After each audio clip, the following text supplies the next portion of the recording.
Oh, hey, look, guys, it's Alice. Hey, Alice. Hey, Alice. Hello. You walked in at a great time. I'm sitting here with Will Hammond from KarmaVulture, touring member of The Absurd. They actually have a show coming up December 1st. Where was that at? At the East Room. At East Room. So definitely check out KarmaVulture. If you're not there, I'll know because I'll be there and I'll hold you accountable. We also got Philip Miller over here.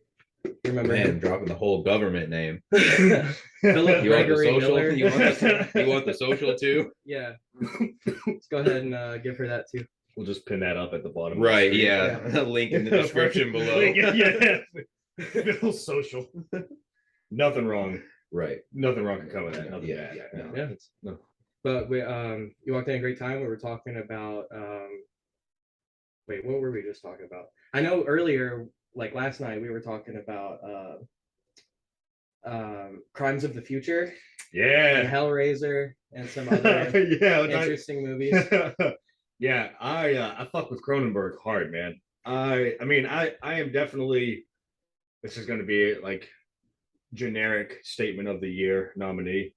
I'm a fan of movies. Yeah, man, I like to watch movies. No, I like weird shit. You know, I love a lot of sci-fi stuff. I like a lot of the sort of psychological horror stuff like that. You know, big David Lynch guy. Yeah, I'm a man. huge David Cronenberg fan as well. So Crimes of the Future. When I found out that he had a new movie coming out, I was like, all right, I definitely got to check this out. The last one he made, Metropolis, it was pretty good. Robert Pattinson, it like it was all right. But this new movie, man, I thought it was. Wait, he made a movie with Patterson? Oh yeah, right, Cronenberg? yeah, Metropolis. Oh, I haven't seen that. Um, but this one, So he's got Kristen Stewart and Robert Patterson. yeah, there you go. Nice. He's secretly the director of Twilight. Yeah, he's right. I'm Yeah. wondering the Twilight market. Yeah. So yeah, I mean, Crimes of the Future is pretty fucking wild. It's very Cronenberg. And I think it touches on a lot of points. I mean, like a lot of his movies famously have some element of like body horror involved with it. You know, this sort of like maybe like transfusion of technology and the human body. Okay. Yeah. There's always a heavy dose of a theme of sexuality, you know, in his movies. What other movies has he directed? Because I'm not. The Fly Fly with Jeff Goldblum. Yeah. Okay. He did Scanners, Okay. which I haven't seen has that. one of the most badass scenes of all time. A dude's head exploding Oh, nice. with no fucking cutaway, dude. And it's Just it's full from on, the just- 80s, so it's it's Yeah. not CGI, right? They really blew somebody's head Yeah, up. dude, I mean, they actually blew this guy's head up, bro. Yeah. This man's dead. When you see practical effects, Alice, that's what it is they're actually just killing people. Right. David Cronenberg killed a guy for this scene. Now he did Videodrome as well, which has got Debbie Harry, aka Blondie. Okay. I bet Alice is a big fan of Blondie. Yeah. Right? Alice Yeah. is blonde. It's right. She has to be. She is Blondie. Yeah. She is blonde. Which that was like, that's a great fucking movie. He did a movie called Crash, which is not the Crash with Tom Cruise. I know the Crash you're talking about. It's the Crash movie where it's basically like a group of people who get sexual gratification from car wrecks. Yes. That's interesting. Which is a real thing, apparently. Whoa. There's That, yeah. Are you familiar with Onania Club? Wait, is that the club of people who are sexually aroused by like inanimate objects? Like the Empire State Building or like the Golden Gate Bridge? Whoa. Sexually attracted to like bodily harm and trauma, like watching. Oh fuck, dude! Oh, it's a movie. I think it's based on a true story. It's the guy that directed Human Centipede. Oh shit! I've actually never seen that movie either, wow. which is kind of crazy. I haven't seen that either. It's not my thing. Okay. Like I'm sure it's great and a lot of people enjoy it. It's not for me. Okay. There's certain kinds of horror that I'm like particularly interested in, and like psychological stuff. Yeah. Okay. Human Centipede is this. It's not even like obviously body dysmorphia stuff like Cronenberg, right? But different. Like that's not the focus. Like I don't know. I don't know. It's a weird movie. Okay. Onania Club I haven't seen. I saw a trailer for it, and it's a bunch of older women masturbating to 9/11. Oh my God. Was the trailer? Damn, dude, That's that how is Wow. So I'm like, okay, if that's the trailer, like this is gonna be a really fucked up movie. Right. Dude. It's so I've never watched this movie, and I don't have any plans on it, or plans on doing so. Have you guys seen the trailer / have you watched the movie A Serbian Film? I know exactly what you're talking about, and I'm also not going to watch that. Yeah. We talk about like a really easy intro to this episode, talking about some really fucked up movies, right? We're gonna call this the Right. Serbian Film episode. Yeah. Well, like, man, I don't even really want to talk about what, like, because it's supremely fucked up, dude. Really? I mean, it is really fucking brutal. So much, and I like a lot of dark, weird shit, but that's something where it's like, nah. I think like if I don't use any space in my brain on that movie, I don't think like I would be missing anything. Right? Well, yeah, I seem just fine going about life as is, not seeing them. You make an excellent point too, because like, so that kind of stuff affects you, like it affects who you are, what you see and do. For example, you might think Alice, you might be the kind of person that thinks you could be like a cold-blooded killer, but then if you go kill someone, that affects you in a way that like you're maybe even if you're blocking out what that does to you, your body knows what you did, your mind knows what you did, and that affects you. Yeah. Seeing a movie, like a traumatic movie, is kind of the same thing on a smaller scale. But we kind of, as humans, we're fucked up, and we like that. We like roller coasters. We like horror movies. And I think there's a degree of that we play with, where it's like trauma by choice. We subject ourselves to psychological trauma, but there is a level where it's like you're detrimenting yourself, and that's to me is like the level of like Serbian film. You're basically watching snuff. Yeah, exactly. Oh man. wow, and it's that bad? It's really bad. It's really fucking dark. I mean, basically, just when people talk about like the most fucked up movies of all time, that's like number one a lot of the time. It's up there. Just imagine, like, all you got to do is pretty much like imagine maybe the worst combination of things that one person could do in one setting, and that's pretty much a Serbian film. Yeah, like the most taboo. It takes the most taboo subjects in mutilation, pedophilia, incest, whatever you can think of that is dark and awful. Just wrong. It touches on all of it. Yeah, because it's like, man, like, all right, my favorite horror movie of all time, right? I think if I had to pick one, my favorite horror film of all time would be the original Texas Chainsaw Massacre. Oh, that's a great film. Yeah, that is a good movie. That's a good movie in general.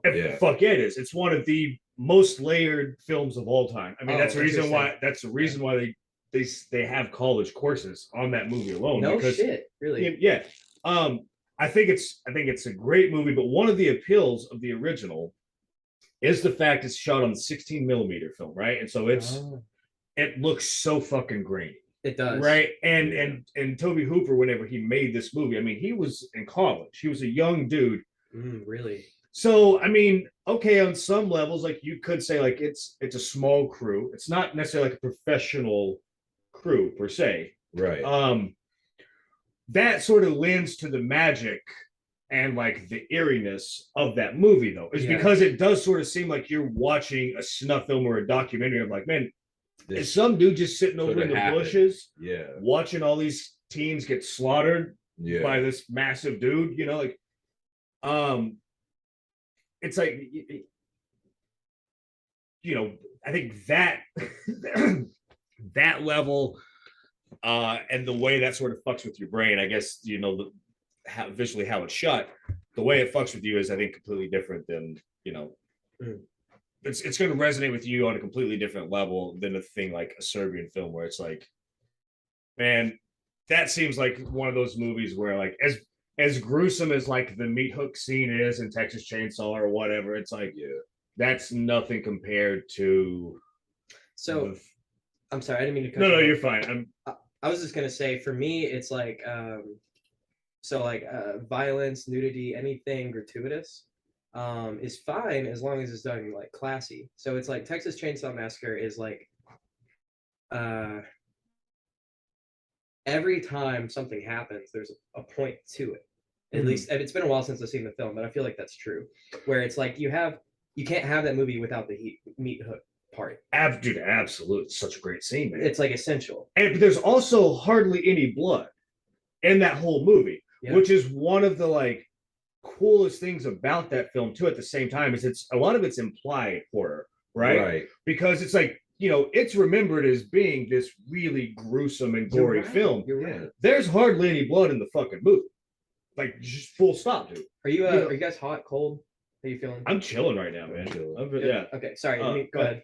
And so, again, it just goes to the idea of, it's like, man, I think it's really scary, and sort of the ideas that it promotes, ideas that it puts in your head, like that's a terrifying thing. But there's a point behind every scene, right? Yeah. And the aesthetic just really works. Where I feel like a Serbian film, maybe a good way to put it is, it almost just seems like it's like taboo. Like we're gonna do this just for the sake of doing. We just want to fuck you up. For the sake of exactly. Yeah. It's going to be a you know, it's going to be shocking for the sake of being shocking. Yeah. And on some level, I think that is worth something. Right. 100%. Right. To the point that they go with it, it's like, man, I'm just not that hardcore. I'm not. Just like, honestly, like, bro, I'm not that dude. Like, Yeah. there are people who could stomach that.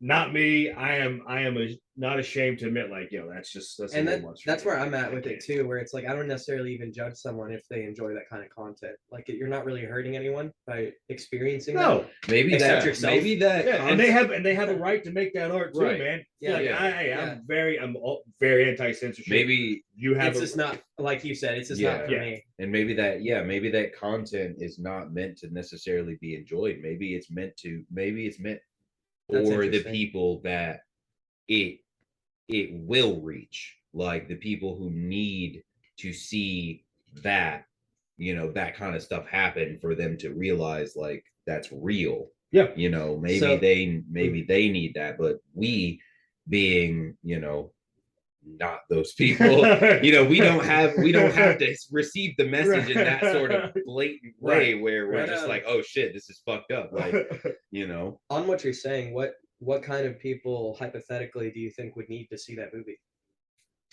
People that aren't aware that takes place? No, I wouldn't think people that, because it's hard to ignore that it takes place. I would say people who are indifferent towards it. Okay. Like maybe you need like to maybe see someone who's done some really awful shit. Maybe. And then it's like they watch that and understand empathy then or something like that. Maybe. I don't know. I feel like I don't know. I mainly just said that because I believe that it is art in its own way. And I believe that there is a message behind all art, and there's an intention behind all art. And I believe, I mean, I guess some people out there do obviously get enjoyment from things like that, but I don't want to believe that was the purpose for its creation. No, I don't. I think it's to shock people. I think it's to get people to really realize. So is that a bad movie because it's not designed to entertain people, like by design? It's like not a good movie then. I mean, I haven't seen it, so I mean, none of us have seen it, so it's kind of hard to comment on how good of a film it is. Right. I mean, also, man, the point of it could just be this, like the idea of like we're gonna make this just so that there is an alternative, right? You're not really going to get this in a mainstream sense, or even on an indie level with some sort of horror or psychological. There's like this. You're not probably going to see this anywhere else, and so we are going to make something very extreme for the sake of making something very extreme. And I'm sure there is a point to it, right? Like, what's the director is Lars von Trier, right? who's I known love for him. making these like really, really sort of scandalous or shocking. Yeah, he's actually one of my sexually favorites. violent. Yeah. Look, and it's like, yo, I mean, I really respect that, and I understand what he's doing. Right? I think like, well, we have the freedom to do this, and there can be a point made through this, even if it's an extreme way of making a point, right? And it can be a valid point. That's worth it to me. There is a place for that. I've not seen a Serbian film, so I don't know what the. I don't even. I don't know the guy who directed it. I'm sure there's probably an interview where he talks about the point of it, but, I mean, even if the point is just to have something that is shocking for shock's sake, or Who are we to judge? yeah, I mean, Yeah. Frank Zappa used to talk about with his music. I'm a huge Zappa guy. I love Frank Zappa. He was just like, man,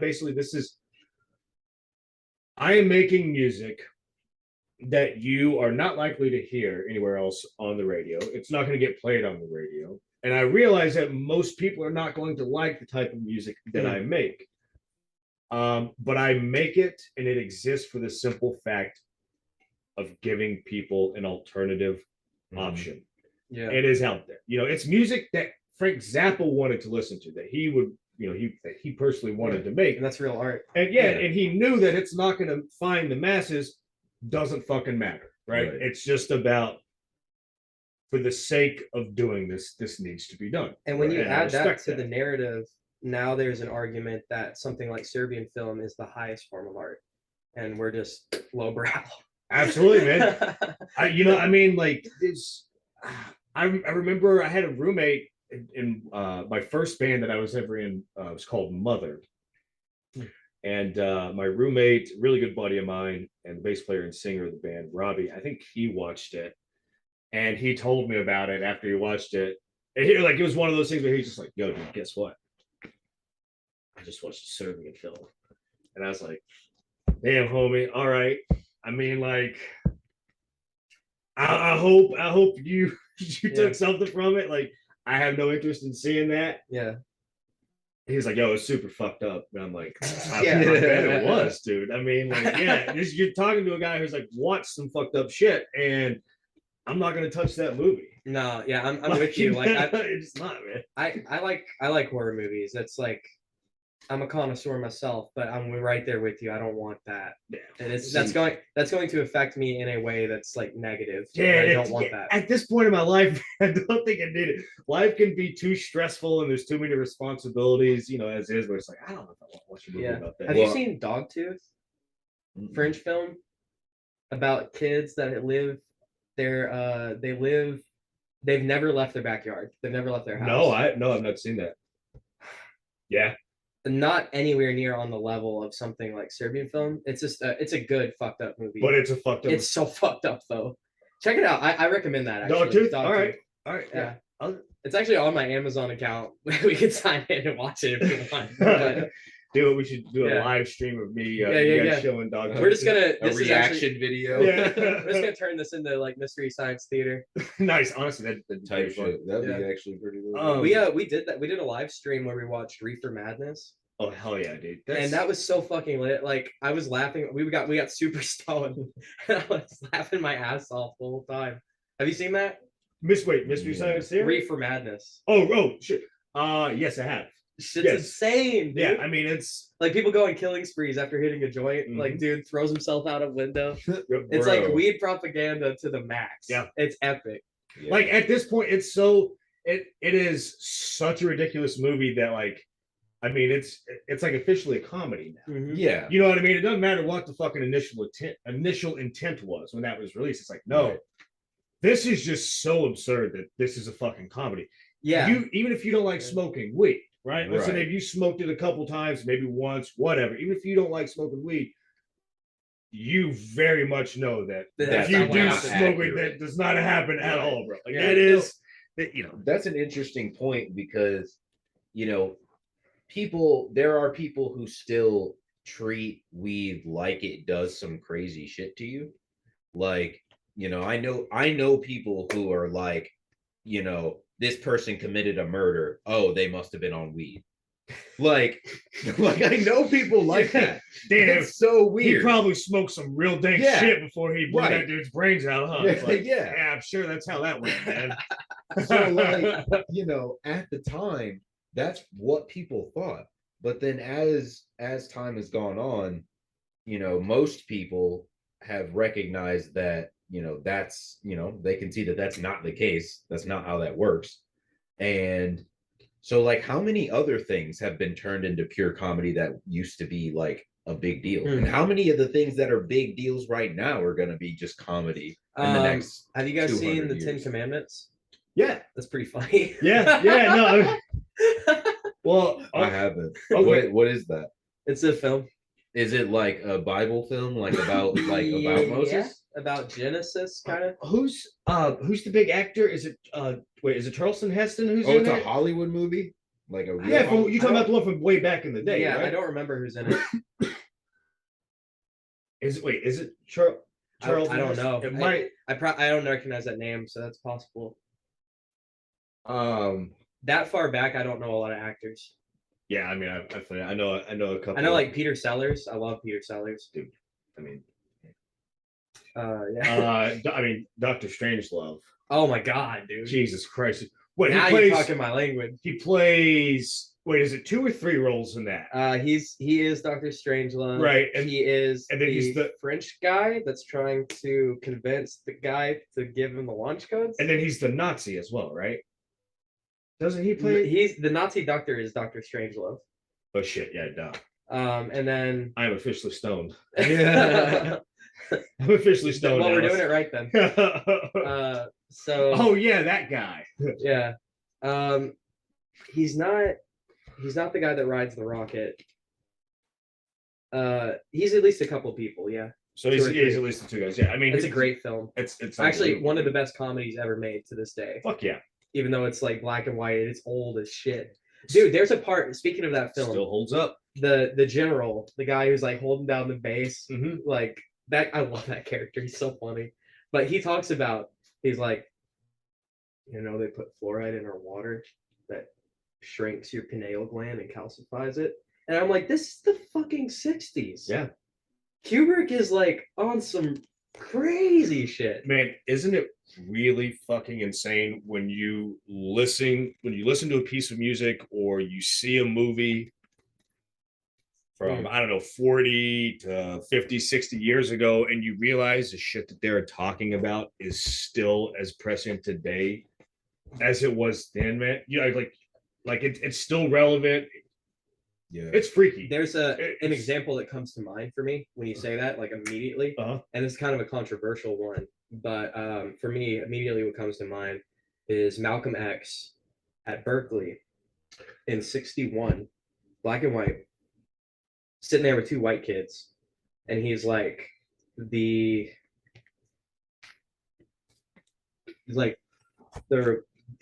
think he says the Republican is like a wolf to the black man because he'll stare you down and eat you alive. But he says the Democrat is like a fox because he'll gain your trust and then stab you in the back.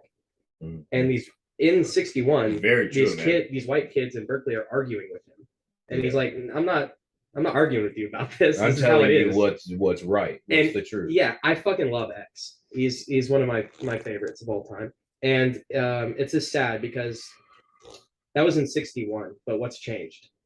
Right. And that's interesting because that is how it goes. Like we make progress with quotes around it, but like we really don't make a lot of progress. It breaks my heart when I watch that quote. Well, yeah, man, I think there's I think what's a good way to put it? There is the aspect of like the more things change, the more things stay the same. Right. I think there's also an aspect of like meet the new boss, same as the old boss. Yeah. I think we're starting to see some of that now. I think honestly, I think California politics is a really good example of that. Yeah. I don't know a lot about that. I mean, where it's just like they are hilariously corrupt. Okay. hilariously fucking corrupt, man, and they don't give a fuck. They're so out of touch. But the people, I mean, the people who put in the policies in that state, well, they're liberal policies, they're democratic policies, they're progressive policies, right? Especially in San Francisco and LA. If you live somewhere in the South, I think it's very easy to like point out and blame the bullshit and the corruption on the Republicans, because a lot of times it is those motherfuckers who are doing it, right? It's their own base voting against their own interest. My family is a perfect example of that, to be honest with you. In California, though, like I said, one of the most corrupt states in the union, if not the most corrupt. And it's like the most blue. Right. Yeah. Who's making so, it's like it's like and I get it. You guys wrap all of this up in diversity and equality, and that's smart on your part, right? Because it's very easy to where like if you disagree with it, it's like, oh, so you must not believe in this. You must not believe that. So now I can attack not at all. I can attack your morality now. Yeah, and it's like what I'm attacking the fact that you have billions of dollars in surpluses and you get all this tax money. The public transportation is shit. The infrastructure is shit. The homeless problems in San Francisco and Los Angeles are bonkers. You know what I mean? And people talk about, Ronald Reagan back in the 60s, shutting down all the state-run asylums, right? Yeah. And it's like 60 fucking years ago, right? You guys have had plenty of time to fix this and do something about it and put in plans and policies to help people who have severe mental issues, right? Who people who are homeless. You are the ones running shit. So why is it not getting any better, despite you getting all this money through taxes, right? Like at a certain point, it seems like it gets to like you're pissing on my leg and trying to tell me it's rain. Like that's what it seems like. I like that. I mean, it's. Look, I don't know. I play guitar in a fucking rock band. I don't have the fucking answers by any means. Yeah, but you know as much as the next guy does. But like it also doesn't take me long to look at a horseshoe either, if you will. Right. You know what I mean? And it's like, all right, there's all this money, dude. These things don't add up. What I see, what I'm noticing is, well, we're gonna try this and we think it's gonna work. It's like, no, that's gonna fail. Right. That's a big one. Is like, we're going to try this. We're going to take a chance. And, oh, it didn't work out. Oh, we caused a bigger issue when we did that. It's like, you knew that was going to fucking happen. You lied about taking a chance. You that was the point, was to fuck shit up. Do you guys... Because they do the same thing over and over and over again. It's literally like recycled fucking bullshit. And it actually blows my mind. It actually is hard for me to wrap my head around the idea that people still play the left and right games. Right. Like it actually is hard for me to understand how people think that it's one master with two hands. Dude, it's two sides of the same coin. Yeah, absolutely. Yeah. I mean, and I think, when I was 19 and because I'm originally from Kentucky and I'm from a very small town in Kentucky. What part? Somerset, Kentucky. So it's actually like 2 hours north of here. Okay. It's about an hour and a half south of Lexington. Okay. Alice has some Kentucky geography for you, in case you're interested. I'm sure it's riveting stuff. Right, Kentucky's the best thing in the union. So, it's heart of the Bible Belt. Yeah, there's been some good stuff to come out of there. Cage the Elephant, Johnny Depp, Will Hammond. Bourbon. Oh yeah, dude. It's pretty good. It's. Let's not Kentucky. Yeah. They did some good shit for the world. I mean, but that's I don't know. No, so my point is not how awesome Somerset or Kentucky is. That is not. No, so when I moved out to LA from Kentucky, man, I was moving out there being like, damn, these motherfuckers are crazy over here. Talking about Kentucky. Like, it's so conservative. Really, really, and some of the people I grew up with are definitely would be like the extreme conservative, the extreme Christians. A lot of people who believe the world is 8,000 years old, right? And that there is a lot of people that actually that are those people. Yeah. So especially and so man, so I'm leaving. I'm going out to LA. It's like, man, dude, these people are nuts. Fuck these people. I got to get the hell out of here. Right.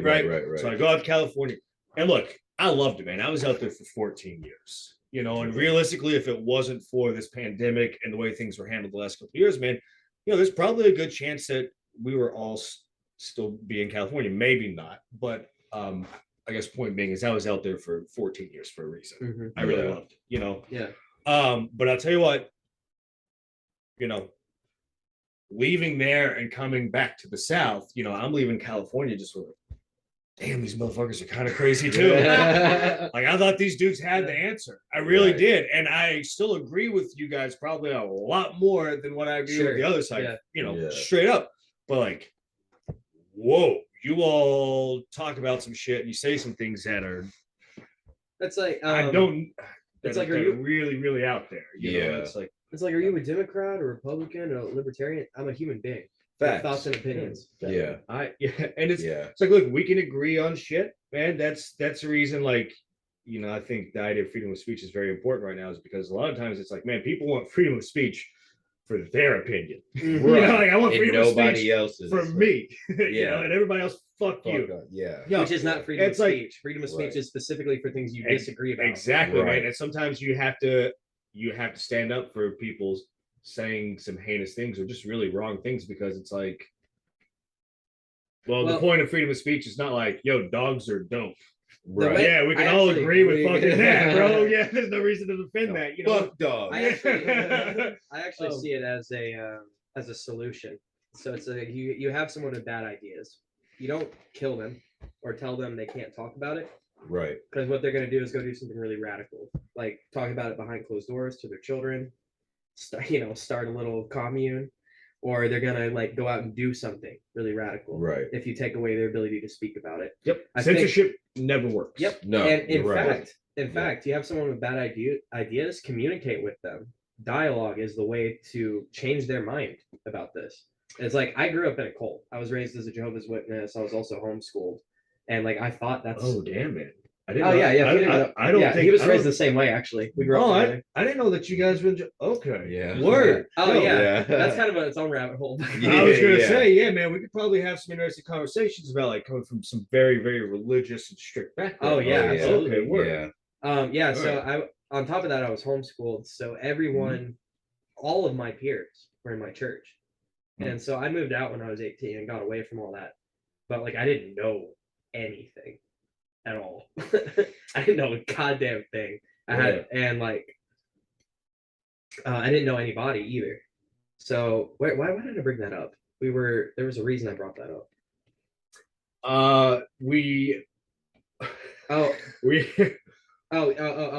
I remember. So I needed someone to tell me I was wrong. I needed someone to explain it to me.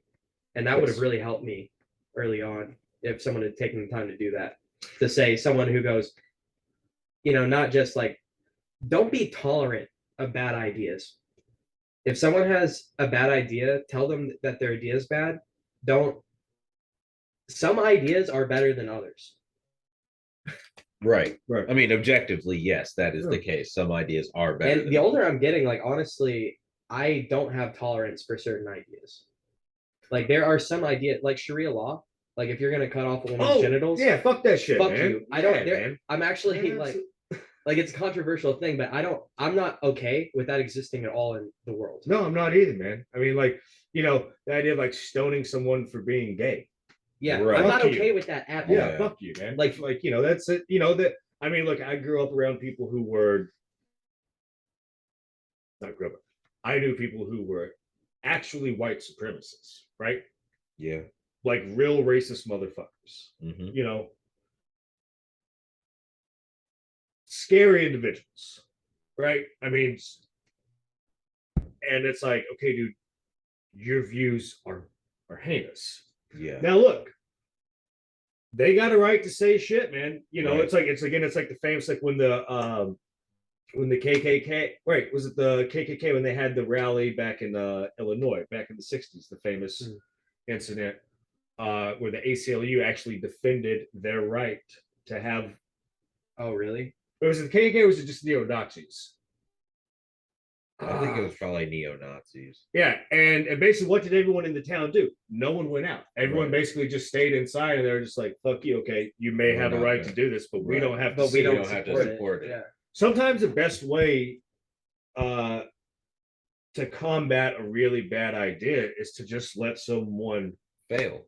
just let Yeah, them speak, yeah. right? Like, Could let 'em get get hand it. them the rope and let them hang themselves So, because right. they'll do that, you Right. know. And it's, then they'll realize that they are wrong because no Yeah. one can, no one's Yeah. supporting their idea, Yeah. or they might not, and they just, and it's like, look, I also see what you're saying, Alex. The idea of it's like, if you see someone who has a particularly heinous view, such as like, someone supports Sharia law, hey, I think it's also fair game to be like, you know what, man, that's kind of fucked up. And if you're Right. truly with that, I gotta be honest, fuck you. right.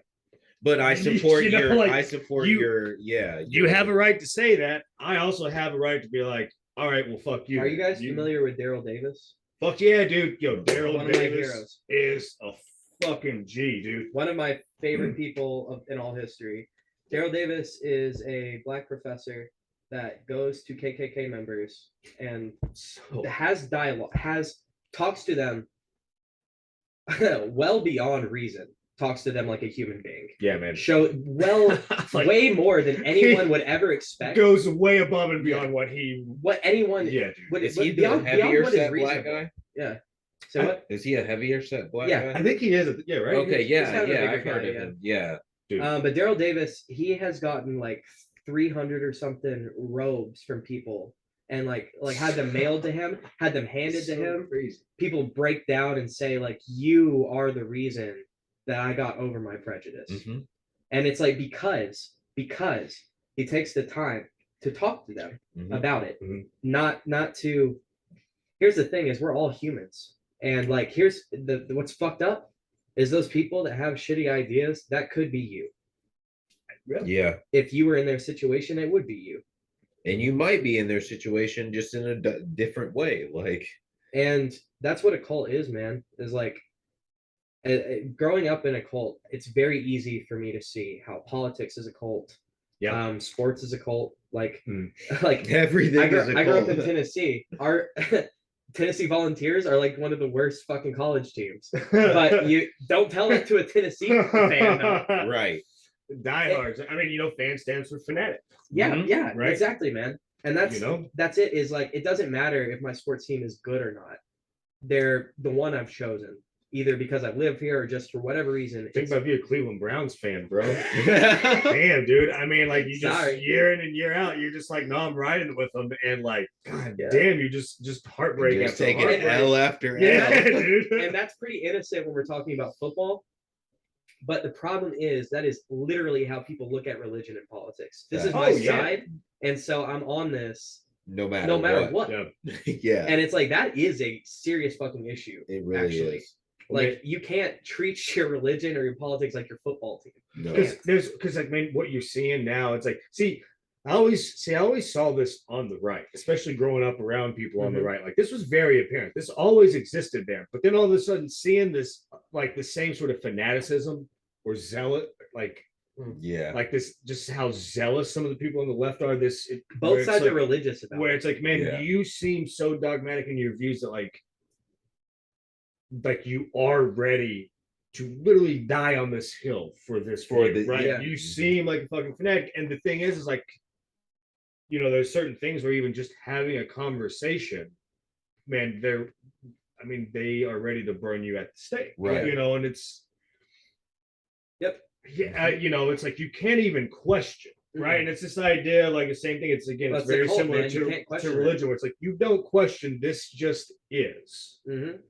We're gonna see more dialogue here in the next 10, 20 years in retrospect about how these things were cults. Oh, absolutely, man. About how radical left, radical right, all the political, it's all a fucking cult. It is. Man. Be a human being. Have your own ideas. Come to your own conclusions. Man, like, dude, absolutely.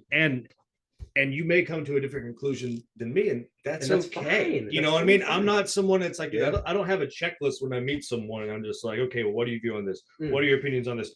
Well, I guess we agreed on 60% of things, so I guess we can be friends. Right. Okay. You know, it's like, no, it's like, dude, Obviously there's certain people I choose not to associate with.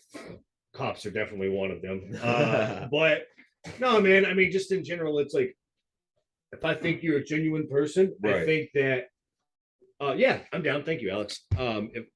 If you have a sincere view, or the idea is like, man, I think you're a principled individual, then like, okay, even if you disagree on certain things, like that just it's not an issue with me. Man. Right. Yeah. I make a habit of, I mean, obviously there are people who, you know, disagree with certain principles of mine that I choose not to associate with because of that in particular, but I make a habit of befriending people who are willing to challenge my ideas. Yeah. Because I know that I'm not going to be right on everything. Yep. And that's and the sometimes I mean iron sharpens iron. You hit the nail on the head, So, man. Accepting the fact that you are not right about everything. If you can acknowledge the fact that you're not right about everything, that there's a chance that you might be wrong. Man, how about this? How about can you imagine living your life in a way in which like you every day you go about things just always believing that you are truly that's miserable. Right. That's bro. miserable. Like every opinion thought that you currently hold is correct. And like what a miserable way to live. Jesus Christ. See, that's the thing though, is it wouldn't be miserable because a lot of people live their lives believing that. See, I disagree because that means you think everyone around you is stupid, which means you live in hell. It's like, yeah, you're a genius, but you're a genius in hell. And everyone around. So that's not a good. That's you're a surrounded shitty way to live your life. You're a legend it's in like, your own mind. It's so much better to be an idiot surrounded by geniuses. It's like that's heaven. I mean, the only thing that I feel like the thing that really makes that or breaks that is pride. Because if you are the type of person who says, well, I'm okay with thinking that I know everything, then it's not going to be hell for you because you know everything and everyone else is around you is stupid and you're okay with that. Well, I agree with you, but I'm also prideful, but I'm prideful in the way of I'm prideful about my open-mindedness and my anti-dogmatism. Right. My ability to have my mind change. Right, but your pineal gland isn't as calcified as this. Like there are a lot of people out here in this world that fully believe that they know everything, like they know the answers to certain subjects rather, and they don't. Okay. And it's just, it may be someone else's answers and they still think they know the answer to it. It's like I have certain family members that are very stuck in their ways about certain things as far as politics are concerned. And having conversations with them, I don't really take a side in politics. I don't give a fuck. Like, right. I just don't care.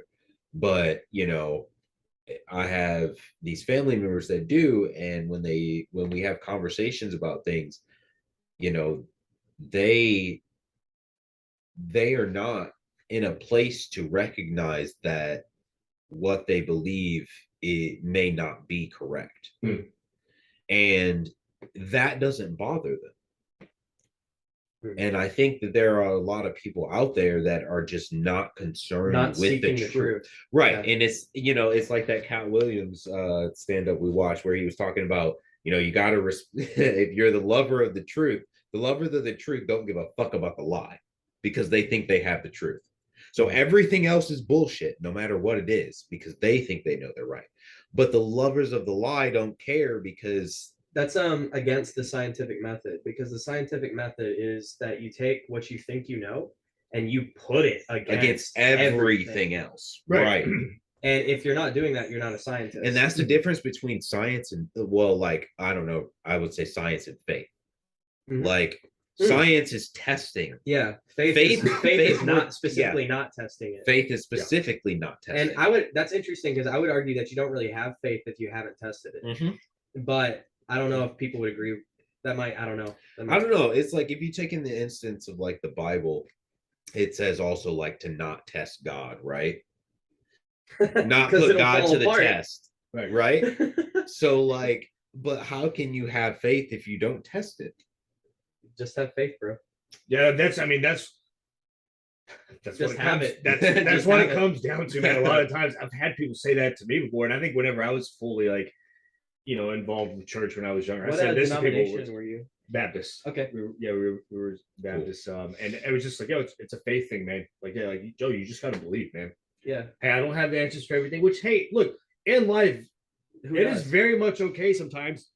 Excuse me, to be like, I don't know. I'm sorry, I don't know. But yeah, I mean, a lot of the people that I grew up with, very much. Well, what do you mean by this or that? And they would just say, well, you just have to believe. It's it's faith. You just got to have it. Yep. Like, oh, okay. I mean, I get honestly, I'll tell you what I think. What I think a pretty good start to the solution would be, because I think more motherfuckers need to be dabbling with some psychedelics. Oh yeah, like almost like at That's least state the world, one. You know what I mean? Because like for me, that was one of the first times I've like grown up in a really religious household, super religious household, and being head over heels for it for a long time, right? I believed in God and the whole fucking 9 yards, if you will. But I remember the first time that I actually did shrooms, and just at one point in the night, it was an incredible trip. I also have a couple really fucking hilarious stories from that night. Probably one of the best drug stories that full stop that I have period. But I remember doing shrooms and then just thinking, like, realizing how small I was. Some of the things that were stressing me out that I put so much importance on, just how unimportant they really were, man. And I don't know, this idea of God being something completely different than I had ever really thought about before, and while having these feelings, thinking like this is probably the closest to God that I've ever been in my entire life. Yeah, man. And I don't know, I just think the perspective, and I also remember thinking, like, after sort of having this like super enlightening moment, right, thinking like, you're probably never going to be the same after this point. Yeah, I distinctly remember that, like, this, like, it will change you, and being totally okay with that and thinking like, yeah, but I think this is for the better. Yeah, that's a good thing to change. I do believe so, and then afterwards, after that trip, it's like I spend a lot more time thinking about these things, right, and sort of thinking about the experience I had. So then you sort of follow it up with like sober thoughts, and then and then all of a sudden it's like, yeah, I do believe that there is something to that. So it's I don't know. I mean, yeah, I think there's a lot of benefit. It's really hard to say that there is not some higher powers if you've done psychedelics, because even if you don't experience like needing those kind of things, like on like the extreme end, like DMT or ayahuasca, it's like you're at least going to be thinking about it. Even if you just think of God as just being the universe or some sort of energy that does exist, right? And I mean, like when you get to the point on some of the other things where like you see the beings or whatever, like that, man, who the fuck knows? But it definitely seems like there is something else out there, some other type of intelligence. You know what I mean? I don't want to go on a tangent too far, but on what you're saying, and I take this with a grain of salt because it was a drug trip, right? But I was shown once on DMT, and like not told, like shown. So it's not like I can't argue it that you're showing it to me. That in the beginning, the universe was kind of operating autonomously, and consciousness arose out of that, and it kind of like it looked around and went, wait, what am I doing? Like, I've been doing all this shit without even thinking about it, and now it's thinking. The universe is alive now, and that thing is so profoundly alone because it's all there is, period, that it creates life so it can go down and pretend it's not alone. So what I'm saying is, I think you and I and Philip and every living thing are all literally God. It made flesh. Good. So, And what so makes can us we different is the things we go through and our biology. That's it. so can we explore that though? Why would we, or why would that being even care about being alone? Because it's painful. Why is being alone painful? I don't know why, it just is. Well, what makes being alone painful? You want companionship. Maybe the just by awareness that design. you're alone, having the actual like capability or the awareness just that say you that are you alone, are alone. You know, maybe it's and This maybe it's more- individual, the self, the like self. Philip, maybe a better way of explaining it would not be loneliness, but boredom. It's like if you have an infinite amount of time, that's going to get tedious after a while. Okay. Can I do this? True. Could I do this? What would That's it look right. like if Imposing I did this? limitations is also a big thing. If you're infinite, that's boring. You want restrictions on yourself. See, but like, I don't know, because as an individual, as a human being, rather, I am imposed with a lot of limitations, right? Yeah. So By design. ideally, I would want a lack of limitations. Not all the way. I mean, you do, but you don't. I mean, how can we know that? I mean, you can speculate, but I don't know that. Person... I was shown that, and that was a drug trip. So Alice, take that with a grain of salt. But all I'm saying, I don't know that that's true. I'm just reporting a drug trip to you. No, I'm with you there, and I often like to play devil's advocate because I like to examine both sides of it. I guess I don't have a good answer for your question. Is what I mean to say. Well, I mean, think about it like this: if there is like, I guess whether it's this idea of beings or an energy. But if you're talking about the idea of God or some sort of like supreme intelligence or power, right? Thinking like, well, why would they want to create life, or what would incentivize them to create life? Like, what's the point? It's, think about it in terms of like, well, why do we create robots, or why do we create AI? Just kind of because we can, right? We know how to. Sure. And they benefit us. Yeah. So it's like maybe they do so. Maybe it's this. It would be a similar thing for this sort of upper level of intelligence. Just like, well, I have this ability to do it. Let's do it. Yeah. Right. I mean, which is obviously a very mundane, like a very sort of simple answer. But it is just the idea. It was like, well, why do we make these things? Well, because we can. You know what I mean? We have that ability, and maybe it is a similar, which is disappointing. I think what's the fucking get back into movies? Oh, it's in Prometheus.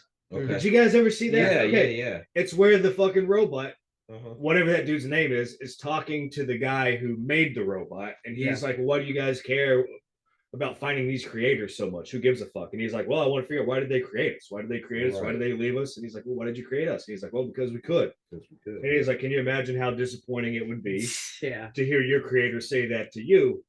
But I remember seeing that, just being like, "Yo, I've always, like, well, not always, but I have thought about this for a long time." And once I started like, I believe in aliens. Fuck it. We can go down that rabbit hole as well. So once and it's like, it's the idea. It's like, man, I don't know. The idea of this entire thing being some sort of experimentation, another life form out there could genetically engineer life, create life. The idea of that seems a lot more plausible to me than the idea of some guy judging the whole fucking planet. No, you know what I mean? What's interesting is that's not ancient Jews understood that the Torah was a bunch of parables. It's only in like the last 500, 600 years that modern Christians have taken that shit literally. Right, no, for sure. It's like a super recent thing. I mean, God, dude, it's hilarious. It's hilarious how that shit sticks to the wall, man. And like, honestly, I feel like there's a lot of different ways that we could pivot right now. Right. I kind of want to talk about aliens. I kind of also like the idea of like we see certain religions that are like considered just established at this point in time, but then you think about like Mormonism, Right. which is something so new, or something like Scientology, man. Which like if you live in LA, like man, it's big, man. It is huge in LA, and you realize like what the fuck, it's dude? big. And these people believe in a comic book story. Yeah, bro. I mean, it really is. It really like that? Dude, the L. Ron Hubbard rabbit hole is insane. Okay. Let me tell you something. Okay, I gotta. Don't get too deep into this. Okay, well, no. I'm gonna save this for when you get back, dude. All right. There is. I will say this, Alice. You need to go listen to the last podcast on the left episode for their series about L. Ron Hubbard. Well, I'm gonna have to look that up too. It's like 4 episodes, dude. It is so fucking good, man. This guy's life is incredible, and it's one of those things where it's like, yo, this is such a joke. It's amazing that this guy was able to pull it off. When Phil gets back, I am going to tell a story that's honestly on that podcast. Fuck it, dude. I'm telling it. You can look this up. It's a true fucking story about his time in the Navy and how he even got into the Navy to begin with. And I mean, you talk about a guy who does not know his ass from a hole in the ground. Like it just. I've heard he's written more science fiction than anyone ever in history. So you know he was a science fiction writer. Yeah. Before he started the whole. Not only that, but such a prolific science fiction writer that he had written more than anyone in history. Yeah. And this is the guy who invented a religion that is science fiction. It is. No, it's real life science fiction. I got to be honest. I do like the concept of Thetans. I do want to say, but dude, if someone out there is listening, you know, if they are currently engaged in dabbling with Scientology, you don't really dabble with it. You're either like fully brainwashed, or that's like they're stalking you to get you back. Yeah. So I don't mean to offend, but man, there is some real crazy shit that these people believe. I live next to. So it was the second place that I lived in Los Angeles, and this was in East Hollywood. And it was basically like maybe I mean it was like 5 or 6 blocks away. It's on the same street. You can just walk down Fountain Avenue. I lived on Fountain and Norman. You can just walk down Fountain Avenue east about 5 or 6 blocks, and you get to the massive Scientology headquarters. This huge building.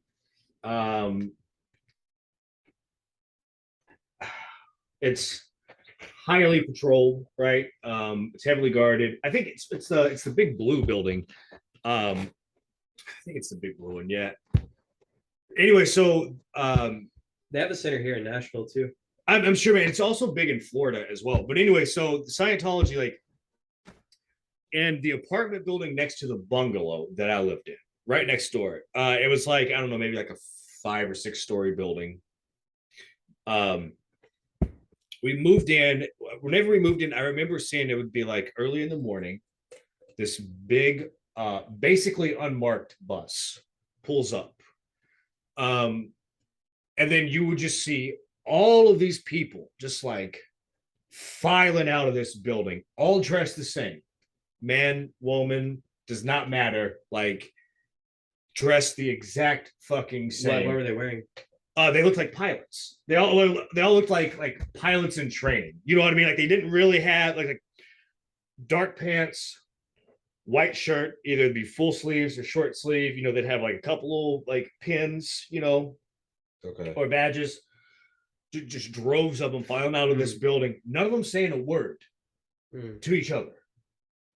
Like, you know how fucking weird that is at like 8 o'clock in the morning to just see like 75 fucking people coming out of a building and not speaking to each other and getting on this bus. Now I say like it seemed unmarked because after a while of seeing this, and like Robbie and I, my roommate, like, dude, what the fuck is going on? what is this? Right. One day I saw on the bus, like in the very sort of the back left corner of the bus in these tiny letters, it said it was like property of the Church of Scientology. And I was like, oh, fuck. Okay, so come to find out these people are Sea Orgs. Oh, all of them. They're all Shit. Sea Orgs. That's why they have the badges. That's and so if you don't know about Sea Orgs, basically they sign. I'm pretty sure it's like a billion-year service contract to the Church of Scientology, where it's glory. It's fucking slavery.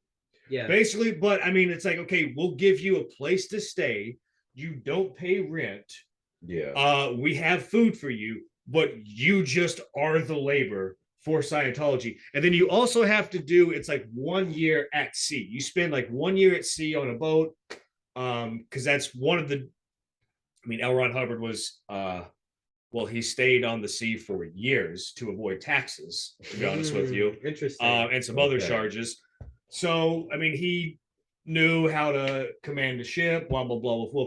So they basically do a year of service on that. And they're just their entire lives are indebted to Scientology. Wow. And so and their next lives. Yeah, for a billion years. Yeah, you know, man, it was so fucking weird. You know, and every day just seeing all these people come out, never speaking to each other. So that was super odd.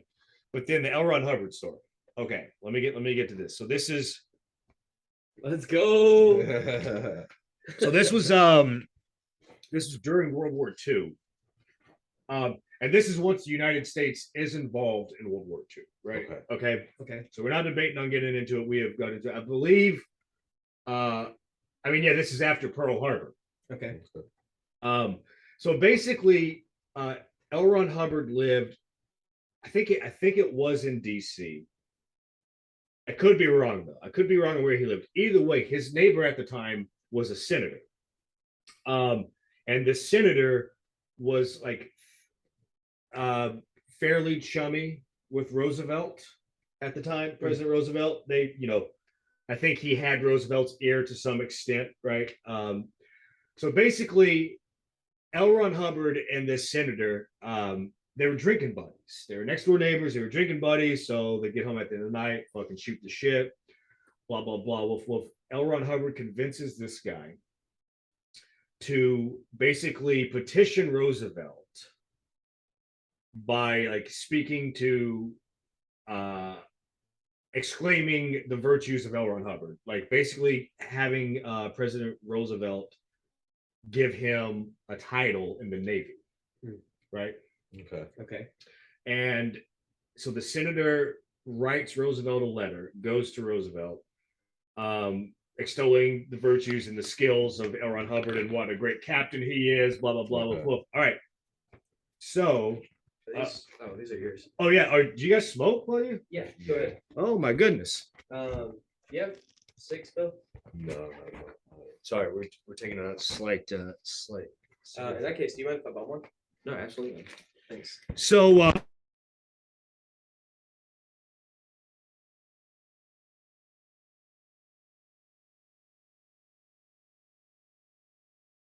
we had technical issues. It's okay. We're back. Maybe. Okay, yeah, we're back. Sorry about that. We're back. I'm sorry, Will. What were you saying? No, all good, man. Okay, cigarette for you. Thank you. I got the audience on the edge of the seat here. Okay, so anyway, so he writes the letter to President Roosevelt, right? And then Roosevelt says, okay, he makes, I forget what exact rank L. Ron Hubbard gets, but he's made a captain of a fucking ship. Wow. Now, see, L. Ron Hubbard claims that he has this extensive military record. I guess there's a slight some history to the story or backstory to the story, which is all bullshit. Okay, and I'm about to tell you what was his military career. Okay. Now he says he's a decorated war veteran and he was in service. He was like in the shit. Is in the Pacific Ocean, like over in by Japan. It's all bullshit. Okay. But he does get command of a fucking ship in the Pacific Ocean. It's just stationed off of San Francisco. So it's in the bay. Okay. Right? So he's the captain of this ship. Now, one day, a man's sees something show up on the radar. He thinks it's a fucking Japanese submarine. Yeah. Right? Okay. So he starts ordering his fucking ship to just fire all these fucking missiles, launching all these bombs and all these mentions on these missiles. We're talking about L. Ron Hubbard. L. Ron Hubbard, All yes, right, all the right. founder of Scientology. This is Roosevelt, for some reason, just gave him a fucking shit. Because a senator who was Hubbard's drinking buddy petitioned Roosevelt for that. Right? He's like, yo, this guy, he knows what he's doing. Yeah. And if they can do that to the government back then, what is Scientology doing to the government now? And it's like, we need all hands on deck during this war. This guy could really help us, right? Yeah. Okay. We're fighting the Germans on one side, we're fighting the fucking Japanese on another side. Okay, some serious shit going down. So L. Ron Hubbard's bombing this thing on the fucking radar constantly, so much so that he goes through the whole fucking ammunition on the ship and he starts radioing inland for backup to get more fucking missiles and bombs delivered out there. So they just keep firing at this thing. They're not hitting it. They just keep firing, and the thing is still on the fucking radar. Oh, it's not going anywhere. All right. Right? Okay. Whether I guess they hit it or they fucking miss it, it's not going anywhere. So this goes on, I guess, for like a couple days or maybe 3 or 4 days, right? Till eventually this fucking general sees like the record of all of these like transmissions from this US ship in the Pacific Ocean. They're going through all of these rounds, all of these missiles and bombs, and he radios in and he's like, hey, what the fuck is going on over here? What's the deal? Really going on? And so L. Ron Hubbard tells him, it's like, well, we've got a Japanese submarine that's been on the radar for a few days. We can't seem to hit it, or like whatever. It's evading us. It's like, and the journal's like, you fucking moron. That's a reef. That's not a fucking Japanese submarine. That's a fucking reef off the bay. You've just wasted X amount of fucking missiles and bombs. Oh my god. Oh my. You goddamn idiot. So they're basically just like, yo, dude, you were to not launch anything else. You are not in the shit. You're still in the United States territory. Get your shit together. So what they do is they send that ship then down. He gets transferred to this Southern Pacific Ocean. So sort of like off like Baja area, Southern California, Mexico, right? It's either the ship gets sit down there or he just gets transferred to a ship down there. But he's still in command, right? Yeah. So now he's in the Southern Pacific Ocean. And one day he decides that it's time for a little like target practice, right? They're going to do a little drill. Okay. So he sees what he thinks aiming for a reef, accidentally hits a like Japanese an island, right? Or just he sees some land. He starts firing all these missiles, all these bombs on inland. And then all of a sudden, he gets radioed in. And once again, it's like, hey, so what exactly are you doing? Yeah. And he's like, well, sir, I figured, the boys and I, we've been out here for X amount of time, figured it'd be a good day to run some training, do some drills, get some exercise, do some more games. And they tell him, it's like, okay, do you realize that the place you are launching missiles at is not the United States? You are firing on Mexico. Oh no! What you are doing is an act of war. Oh you my fucking God. idiot. It's not an island in the Pacific. It's not California even. You are shooting missiles at Mexico. We're fighting the fucking Japanese. We're fighting the Germans on one side, right? And you're down here launching missiles into another country. Nice. You're fucking done. And that's it. Bro, that was fucking wild. it, man. Oh, Yeah. man. That is insane. So what I'm getting, the moral of that story that I got is not that L. Ron Hubbard is a mastermind manipulator of people, but a really lucky idiot. Yeah. Absolutely. So how does Scientology luck? like, bro? What, Dude? What? So I tell you what, enough rich assholes and a lot of like, here's the thing, man. Like, so a lot of very like wealthy, influential people, he got them on his side, and then also this idea of like, he got some fucking smart people to believe it. The same thing with like when you study cults, man. It's not always just stupid people. Right. It's not no. like, well, Yeah, how could no. you? Well, they're fucking dumb. Of course, they're easily brainwashed. So sometimes there are they can get very smart people. Can I interject on that? Yeah. So that's something. I left being a Jehovah's Witness when I was 18, and I was probably like I've been out for years. It's probably like 21, 22 when I figured this out. But something for my entire adolescence that I was struggling with is I know for a fact I'm not smarter than all these people. So why am I seeing issues that they're not?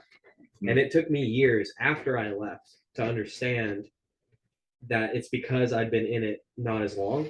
Because if you spend your entire I'm third generation Jehovah's Witness. My parents were raised Jehovah's Witnesses. Mm-hmm. Their parents came into it on both sides of my family. Mm-hmm. So my parents, that's all they know. My parents and my sister are great people. They're great people. And when they knock on your door, they're trying to save your eternal life. They're like really about it. They truly believe that. My sister is a regular pioneer. She knocks on doors 70 hours a month. Wow. She's about it. She's about it. And she's, I have so much respect for that mentality. It's a shame that these people are brainwashed by an entity that doesn't give a fuck about them. Hey, let me ask you guys this. What's it called? Is it just survivor's guilt or survivor's remorse? Yeah, but survivor's guilt. Do you guys have that having left something like Jehovah's Witness? Like what idea you were touching on of it's not necessarily that you feel smarter than these other people. The side is like, well, why are you seeing certain things for what they are and these other people? I was lucky to get out when I was 18 is what it comes down to. Do you have any sort of guilt or remorse, like this idea of I wish that these people would also see this, or like? I would say I do. I really, really do. And something I've come to terms with is I'm still an evangelizer, because look at what I'm doing with my time. Oh, for sure. I get on here and I'm preaching. I have a different message now, but really I'm spreading the good news. And it's like that part of me is like, that is part of who I am. And it's like, I'm extremely discontent with I was talking to Connor and Vicky about this last night. I'm really, really discontent with the way the world is. The kind of stuff we're talking about right now is stuff I think about all the time. Right. And I can't turn it off. I wish it's not a good thing for me. But this kind of conversation really helps me. Hearing you talk about it is like, I'm not alone. Yeah, it's therapeutic for you. Yes. Yeah. It's totally essential for me, actually. And I hope that in my own small way, I can give that back to other people. Absolutely. And let what we're doing right now, I think it not like delusions of grandeur, but in its own small way, what we're doing is very important. Right now, what we're doing. And I guess thank you for being here. Yeah, of course, man. This is really great. So to answer your question, yes. Yeah. I think I do. I feel that survivor's guilt. It's not enough for me to just, get out and live my life. I have to. You brought up the movie Prometheus earlier, which I think is like some kind of cosmic alignment, like synchronicity, because I don't know I haven't figured out how literally or figuratively I mean this, but I worship Prometheus, the Greek god. Okay. To me, what that means is, are you familiar with the epic of Prometheus? That's so he was a Titan. He wasn't a god. He was one of the Titans, and he worked with Zeus to overthrow the Titans. And so Zeus has all the Titans killed or imprisoned. I can't remember.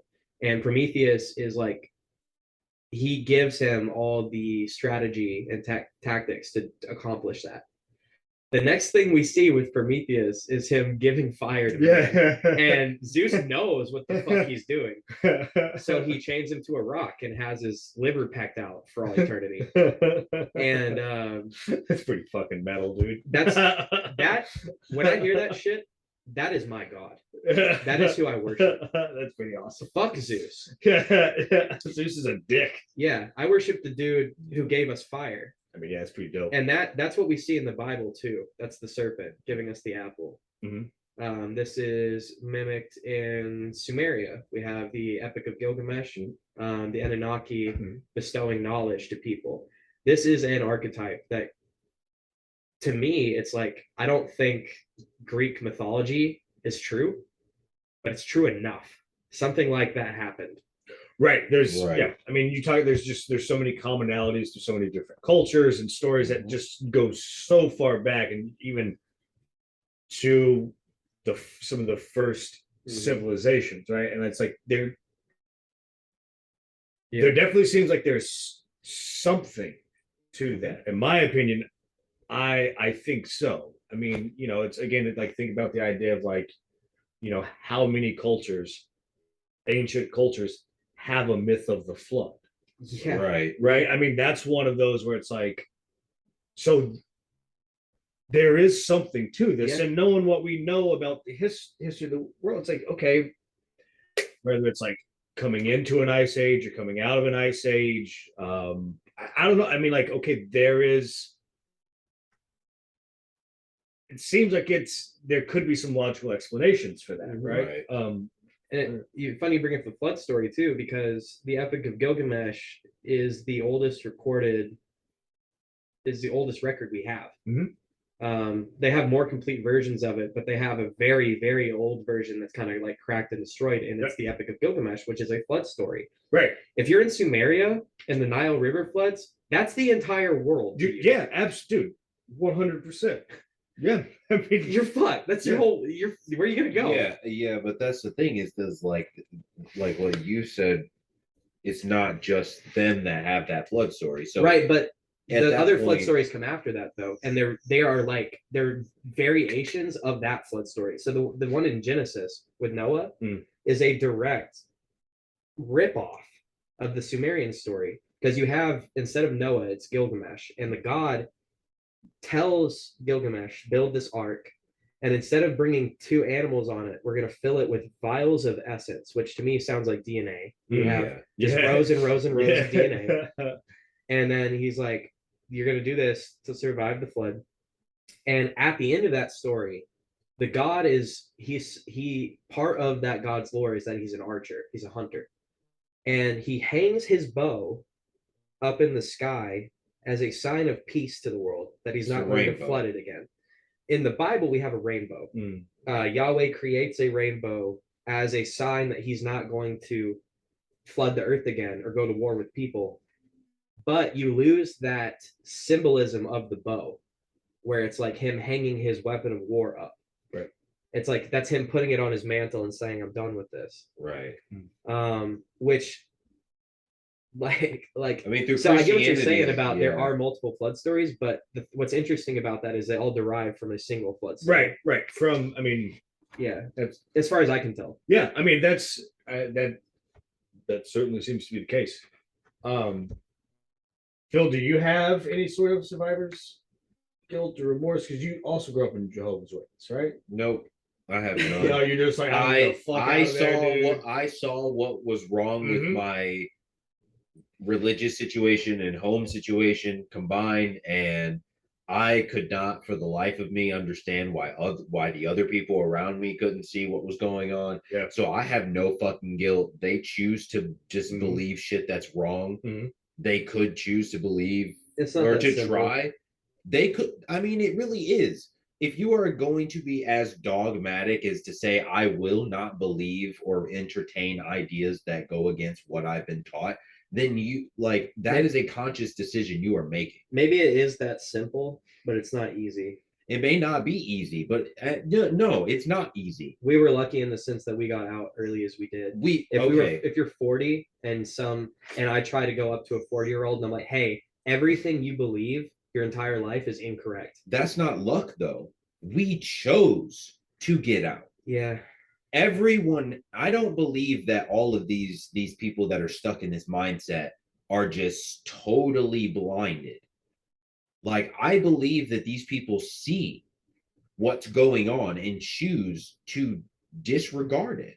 There's probably some truth to that, and then there's going to be people that's not the case. I mean, yeah, I guess there's always going to be, there's always going to be people on both sides of it, but I think that a lot of it is just people don't choose, they choose not to care. Yeah, they choose not to. I think there's a mixture of like blind devotion of people who like truly believe it, and then people who just like they're making the choice to not see otherwise, or to yeah, with the same information presented to you that I have had presented to me. If you can't look at that and go, yeah, that's fucked up, like I just don't have any sympathy for you. You're just stupid. I actually really like the Cleveland Browns example you gave earlier, because it's like, okay, bro, do you really have faith in the Cleveland Browns? Or are you just saying that? Yeah. Is this just like your mantra? Are you fucking lying to me right now? Part of your mantra right now? You're just fucking lying to me? It's like you don't actually... You're lying to yourself, you're lying to me, you're lying to everyone. Right. It's like if somebody liked Cleveland Brown from Family Guy, he's ass. Yeah. He's the worst character in the show. No. Like, but at the same time, you just choose to like him no matter what. You chose to watch the Cleveland Brown show like an idiot. You chose to watch all 5 seasons of it. That was on you. That was on no one else. Yeah, I can't. I'm not blaming. No, that's your fault. So let's switch gears here a little bit. I like to preface this question by saying that no one has the answer, but a lot of people have different ideas about it, myself included. Do you have any preconceptions or intuitions about what happens after we die? None whatsoever. I mean, look, I guess I don't, and I don't even pretend to like have an idea of what I think would happen. I mean, honestly, I think there's a good chance that when you die, there is nothing. At least consciousness wise, man. Maybe like your time is up. But I mean, up until I guess, well, I grew up in church, so I was in church at every service up until I was out of high school. I guess you could say that I believed in God in the sense of like in the Baptist sense, right? The way my folks, like, I believed in God, quote unquote, until 18 or 19. I think 19. That's when I like really, I think started to feel pretty good about the idea. Like, all right, look, I think this thing that I have thought was true for basically my entire life and what I grew up in, I don't really think it is. I think it's kind of bullshit, right? Like if I'm putting my money in one corner, whether it's true or not, I'm probably gonna go with it's bullshit. I guess I consider myself an agnostic, man. If someone were to ask me, like, I don't believe in God. I guess personally I don't, but I do acknowledge like there could be, I think what that is, I have no fucking clue. I'm not going to pretend to know. And like what happens after we die, man, I don't fucking know. I know it's a very boring answer, but it's none of us do. It's one of those things that like, maybe it's just because I spent so much time around people who were just so pig-headed about the idea that like, yeah, you die, you fucking go to heaven or you go to hell. You know what I mean? You're either a piece of shit or you're fucking saying, one or the other, bro. And it's just like, and they're just so fucking certain. I can remember being at church camp when I was a kid and the speaker saying like, if you're 99% sure that you're going to heaven, you're 100% going to hell. Like, god damn, that's extreme, dude. Right. And tell them a bunch of like middle schools. It's like you're definitely scaring them. It's like you're all right. So I mean, like that sort of dedication. It's like, man, you guys are so confident in something that you cannot fucking know what you just said. And so I don't know, man. Look, I think there is a chance that nothing happens. I think maybe your essence, your energy, hey, maybe that is dispersed into the universe. you become one with the planet if you're fucking cremated and your ashes are scattered. You know what I mean? Like I just where you go, yeah, who the fuck knows, man? I mean, I mean, I don't know. I mean, and then maybe you have like I don't know, maybe you come back as something else. You know, maybe there's something to that reincarnation. You're open to all the ideas. Yeah, who knows? I mean, I tell you what, there's not any, again, as a betting man, which I am, I do love myself a good gamble now and again. I would not put my money in any of the corners of, I guess, traditional afterlife ideas. You know, I don't think I will. I mean, to an extent, we know what happens to our bodies, right? Our bodies are literally reused. I mean, like, you know, if we are buried, it decomposes, we're eaten by things, or you know, things grow out so of we it. We go back into the earth. Right. Yeah, we know about that. But so it really comes down to a question of what if something happens to our consciousness, if we live on past that. And that's what I find fascinating about. That's why I like to ask this: is no one knows, right? Maybe no one knows, because we can't send a balloon up to say, "Hey, this is what happened." You know, like maybe, I died and here I am. You know, maybe our consciousness will be harnessed by something after we leave. Maybe this whole thing is just. Oh yeah, like your fuel for something. Yeah, You know, I find the Egyptians had something about that. About was it Amit? Fuck yeah, dude! Crocodile. Yeah, the crocodile. Yeah. If you're not worthy, you're repurposed. Yeah. I find everything like wipe the hard drive and then put the hard drive into something else. Right. Yeah. I find that actually really comforting because they're pretty dope. I mean, I wouldn't be mad at that. I mean, it's better than an atheist death, I believe. Yeah. It's a continuation of some kind. But even though, like, I find even the idea of not continuing after, I don't find it comforting. I do, man. I just like, you know, if this is I mean, if this is the one shot that you have at consciousness and actually living, then be grateful for the time that you have. Make the most out of it. Would it be super awesome if there's something else? I mean, of course. I mean, like, right? I mean, like, I mean, it's you know, I mean, and would that be better than nothing at all? Oh. Right. I mean, I guess, yeah, I would say that unless it's hell. Right, unless you're going like to be tortured or tormented for all eternity. I don't know, that could be cool. But I mean, hey, if this is the only thing that we get, I'm very content with how I'm going about. That's a good way to live, man. My life, you know. Yeah. Do you the question you raised to us, do you feel any survivor's guilt? Yeah, sometimes. I definitely do sometimes. I have you know, like most things in my life, I feel like I've an issue that I've always struggled with is like either having way too many fucks to give about something or just absolutely zero fucks at all.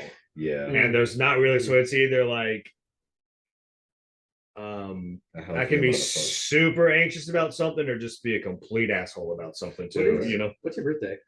June 16th. So I'm are you talking like Cancer? I'm a Gemini. It's funny, we were talking about Texas Chainsaw Massacre, and I really like the conversation at the beginning of that movie about astrology, where there's a hippie shit. I love it, dude. She's something one of the planets in retrograde, and then she reads the horoscope, and it's basically like there are moments throughout the day where you might find yourself thinking that you are in a dream. Pitch yourself to know that you are actually in reality, and then she's the one who gets the meat hooks. Yeah, which is also just so good, dude. Movie, bro. I get cold chills thinking about it, man. I mean, honestly, I can talk about that movie for way too long. Like that movie, Dune, and Mortal Kombat are three things that I probably know way too much about. Like Mortal Kombat, in fact, the game series or like the movies or everything, dude. In fact, Josh Loney has told me before, because Josh loves sci-fi shit, he loves fantasy stuff, and he certainly like let me talk his ear off about Dune after I read the books and like I just want to talk at someone about this. Yeah. Lonnie was just like, fuck it, dude, I'll go to the moon with you. Yeah. So he did a similar thing with Mortal Kombat, and he at one point one day he's just like, yo, so you kind of know like a lot about this, huh? And I was like, yeah, it is like probably like more than you should know, huh? And I was like, yeah, that's a very fair assessment, dude. That's funny. But it's just because like, man, when I was, oh my god, dude, I'm 33 years old. I remember the first time that I saw someone playing that game at my babysitter's house. Her son, who was like, he was a few years older than me, so he's like probably like 11 or 12. Him and his buddy were playing this game, and of course, I already thought like he was cool, you know. Like, he's older than you. Yeah, you know. And I remember walking in and seeing them play that game, and just immediately, dude, being transfixed on the screen, just like, what the fuck is this? Yeah, this is the coolest thing I've ever seen. It was the Ever in my first, life. and it was Yeah. the first game. Oh hell yeah! And I think it was just Sub-Zero and Scorpion. So it was the two ninjas. Now it was like Yellow Ninja, Blue Ninja. Awesome. Right. I was just like, Yeah. dude, I was so about it. And Mortal Kombat was the first game that they gave an EZERB to, right? yeah. Like, it caused EZERB. It's well, yeah, it's so fun, dude. I mean, so dude, there's such like a strong nostalgia for that. So it's like, again, I had to catch myself just saying, because I was like, bro, I got some stories, dude. I can go down this rabbit hole. But yeah, those three things specifically, man, I probably know more than I should about Texas Chainsaw being one of them. But it's a great movie, man. It's awesome. It's it's fucking it's cool. I did, I love the astrology, the horoscope scene, and it's just It's like, so, damn. It sets the movie, man. Yeah. It's so good. I don't know Great film. I'm glad you brought that up. I want to watch it again. Did you watch the Netflix remake? Yeah, man. The Netflix remake? Yeah. Oh, dude, it's something. What? We're gonna watch it, but not because it's good. Okay. So here's the thing. There are a couple things about it, a couple aspects that I did kind of like. I love the way that it was shot. I thought like I liked the last 30 seconds of the movie. Right, but was it a good movie? Fuck no. No, Okay. no, absolutely not. And in fact, man, if you're asking me, like, the franchise overall kind of sucks. I mean, I'm going to be real with you. If you're asking me how many good Texas Chainsaw Massacre movies are there, I'm going to say, in terms of being like legit, very good movies, one, the OG, The first one. Now the second movie, the first time I watched the original sequel with Dennis Hopper in it. Have you guys ever seen it? It's from like the mid 80s. I think I was just telling you I watched the 93 Super Mario Bros. The other day. Yeah, after Crimes of the Future, right? Directly. I was like, after Crimes of the Future. That's quite the like weird, trippy, dystopian film night. You know what I mean? Yeah. Like, yeah. We were trying to figure out which one made more sense. And that's not the shit on Crimes of the Future. Did you watch Crimes of the Future too? He was at work. Oh, did Neve watch it with you? No, my friend Lazy in Colorado. So I was really bummed at the way they ended the movie. It ended very abruptly, and I was like, man, I feel like you could have had another 15 or 20 minutes. But man, I really liked some of the questions. I think there are aspects of like postmodernism, a commentary on that, and sort of like the philosophical leanings of postmodernism when it's taken to an extreme. I also really like the idea of I guess, full disclosure, I'm an idiot, so I'm probably not gonna be able to put these questions in a very good manner, but like, the idea of like how much of the body constitutes what a human being is, right? I think, man, honestly, there's probably an element of that movie that touches to a lot of the sort of like gender ideals today, and sort of a fascination with one's body. It's like such a strong identification to one's body. Like, I think it was touching on a lot of different issues, Right. A lot of different things. Do you think abortion was one of those things? Oh, I mean, I could see that. You see that? Yeah. With the cutting? Yeah. That's something I thought about. I don't know if that's what he was going for, but I thought about that shit. Because there is one of the premises of that, one of the things that's talked about and discussed is whether or not it is a good thing or a bad thing to remove something from your body. right. And there's sort of a debate going on about it. I mean, 100%, man. I think like, yeah, I think you hit the nail on the head with that. Like, in addition to all the other things you're saying about gender, about identifying with the body or the spirit. Yeah. Yep. Like there was a scene, you know, where like, because the idea of being at some point in the future where like, okay, I'm not going to give anything away with this, but it's like that is like people have evolved. You don't know what point in the future you are, right? Right. But it's very rundown. It's very dystopian, right? But human beings have evolved to a point where essentially like their pain threshold, their pain tolerance is evolving completely different. So where like a lot of people no longer feel pain whatsoever At all. in this future. And then for people who do still feel pain, it's like not exactly the same type of tolerance that we have, right? Maybe it's like it's not like extreme things could be done to their body and it's not going to be painful. Yeah. It could actually, maybe it could be a little stimulating, right? Maybe it could be the same as like, well, someone's getting their fucking side slashed open, but they feel it as like if you just got pinched. You know what I mean? Like it's just, as someone who's seen that movie, I think you just did like a brilliant job summing it up without giving anything away. oh, nice. Okay.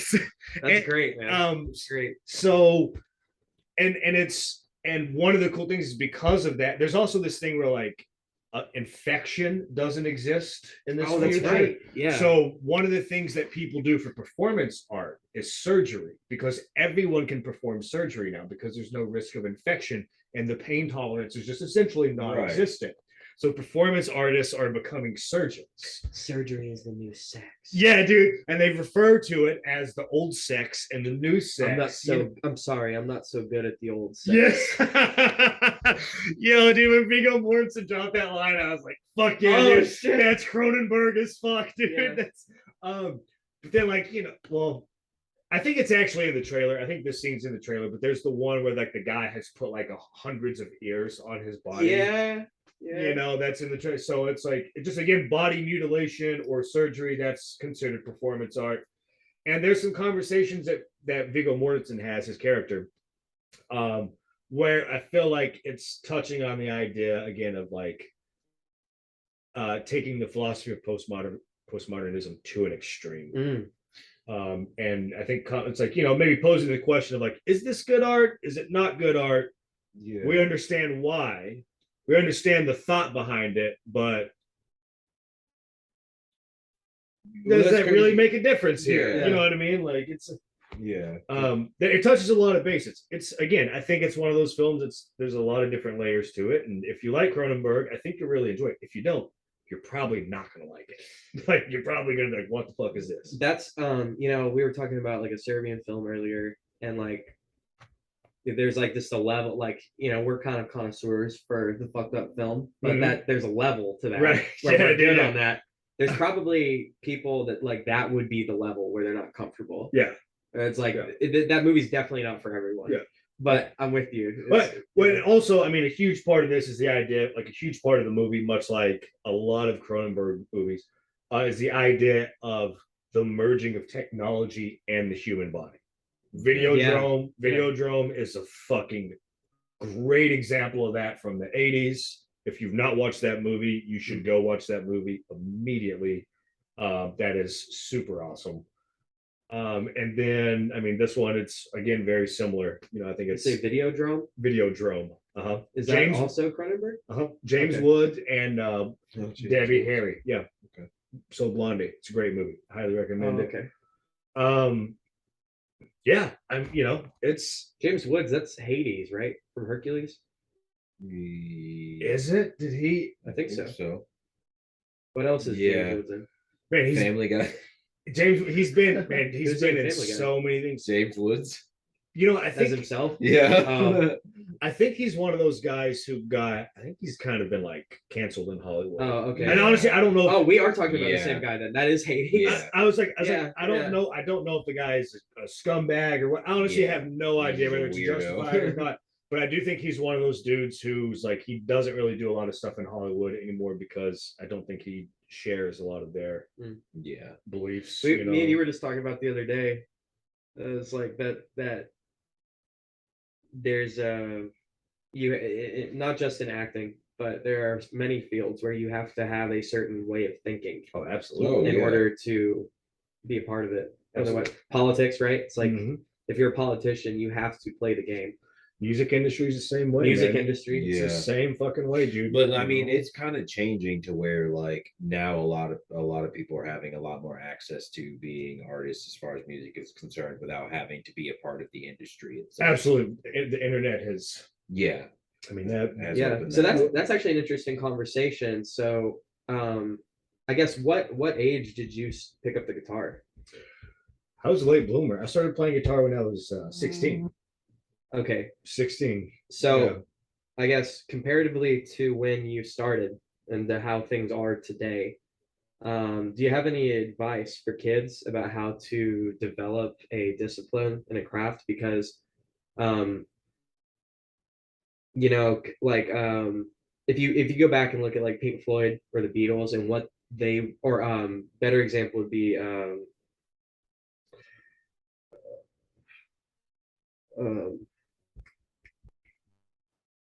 Miles Davis, what he did in order to record a record and make it sound nice, like the hoops they had to jump through to record shit. What we have accessible to us today is it would blow their minds. Oh, absolutely. Or Jimi Hendrix, like another one. But see the caveat to that, the catch 22 is you have all these distractions. So it's like it's harder to form that discipline. Do you have any advice for kids about how to navigate that landscape and develop a craft?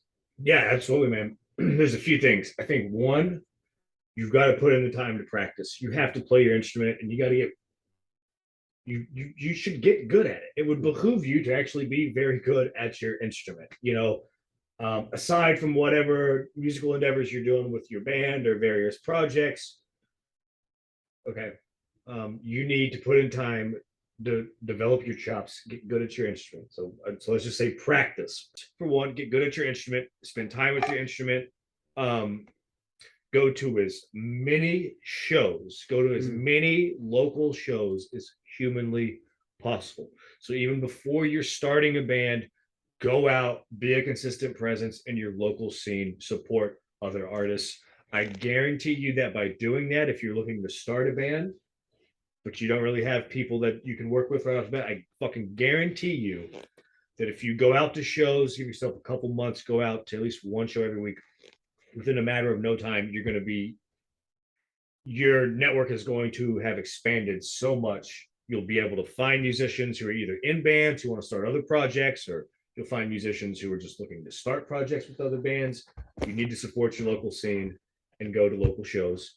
And then you should try and play with as many people as possible. So this sort of goes along, I guess, with practicing, and then also with the first 2 points: practice and supporting local shows. Play with as many people as possible, and that's jam with people, and step outside of your comfort zone.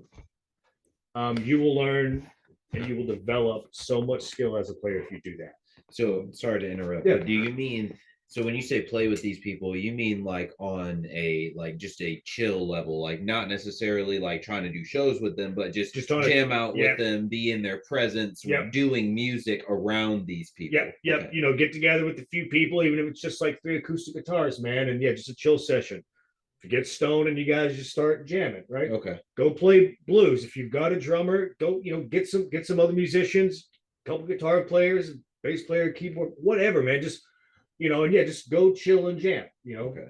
Hell yeah. Doesn't have to be anything serious. Just get experience the 10,000 hours through someone else's, with other people. Always be looking to play. And it's like, yeah, man, you don't look, you're not going to, and you don't have to, you don't have to start out,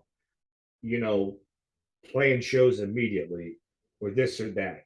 This that will come, right? Especially if you get good at your instrument, and if you're going and supporting your scene and the shows, you will meet people.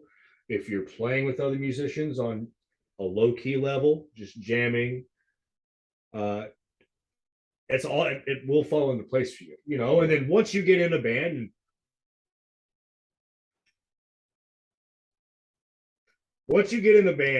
and you actually start really pursuing a career in music, the biggest thing at that point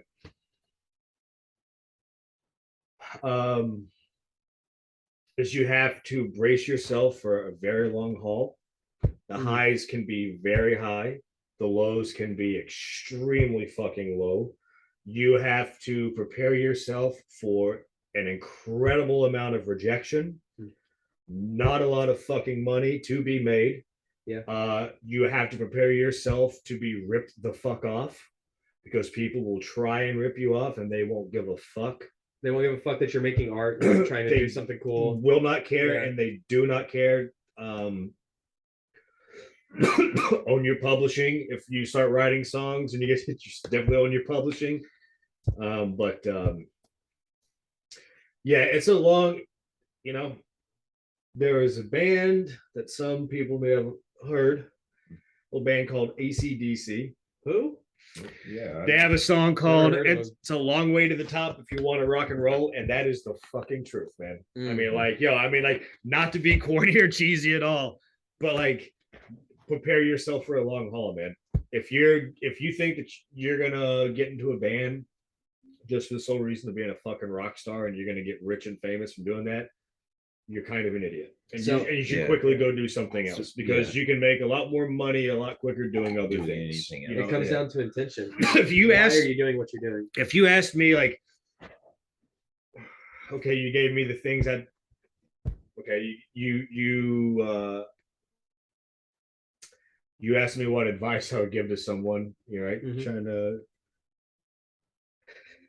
The ultimate piece of advice would be, don't do it. Oh, yeah. Okay. Don't do it, Alice. Don't do it unless you feel like there's no other possible way to scratch that itch. The only way you should pursue a career in music is if you feel like there is nothing else that will satiate that fucking craving. You have to be committed to it. Not a lot of things in life are very black and white, and I think a career in music is very much black and white. You are either in it to win it or get the fuck out of the way. And if you're not prepared to do that, you shouldn't do it. You'll have a much easier time, whether you want to make a lot of money or not. You'll have a much easier and safer time doing any number of other things. You have to really love it. So do you have anything for, I guess this is more of a personal question, I guess. What about, people who are not necessarily all the way in it? Obviously, you've said don't do it if you're not all the way in it. But,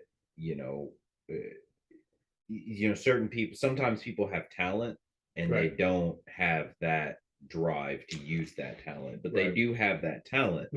So is there an in between, or is it really just, if you're not going to be about it, maybe do it on the side for your own personal enjoyment, but don't try to make a career out of it? Yeah, I mean, because here's the thing, man. There are, especially with the internet, right? This is even more apparent. There are a lot, and I mean a whole lot, of very, very talented players and musicians out there. Right? A lot. And more times than not, the ones that are quote unquote successful, what I mean by successful is in terms of they're able to sustain themselves by playing music. They can tour, they can record not supplemented albums with another job. No, they are music full time, and they can sustain themselves. To me, that's what I define success as a professional music. Okay, I think that's totally fair. I think the people that are able to do that, regardless of what their talent level is, they're all talented to some extent, probably some more than others, but the drive. It's the drive. Those dudes, they eat, sleep, and breathe it. It is their fucking life. Right. And if you're not willing to do that, there's no in between. You know what I mean? There's no in between, 1 foot in, 1 foot out. As a musician who's played music, pursued a career in music, has been doing this for I guess 13 years at this point. And I have a special kind of disdain for tourists.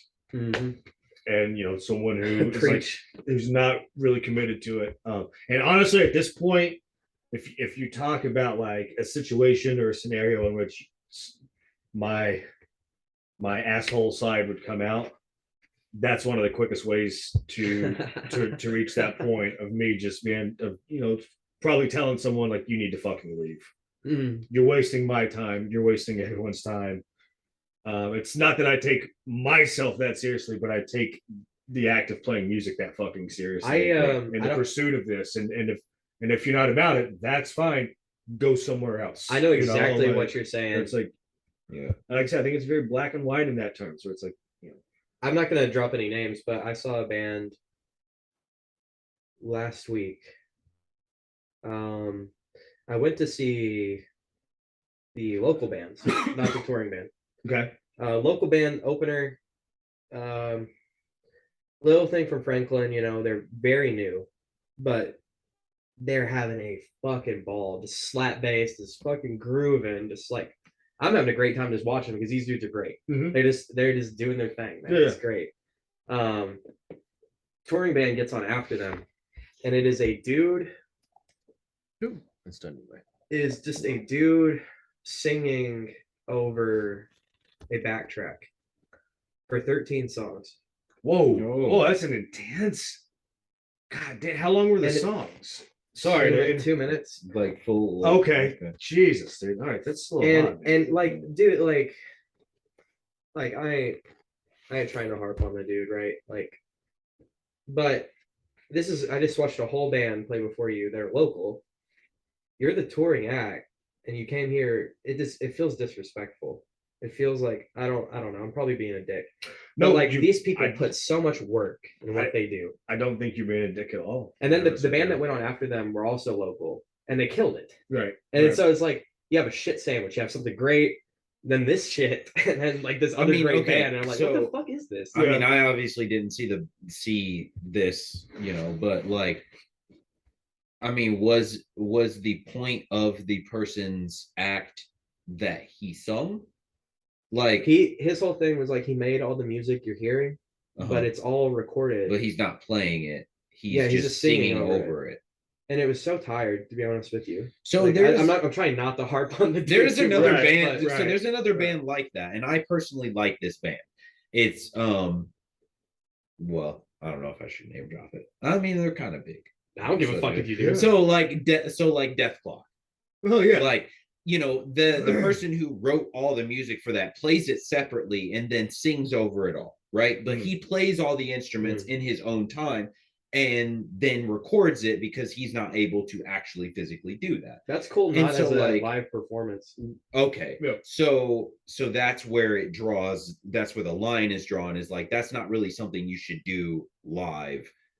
That's not more for not the if the internet. Band going on before you is a full band and the band going on after you is a full band. Yeah.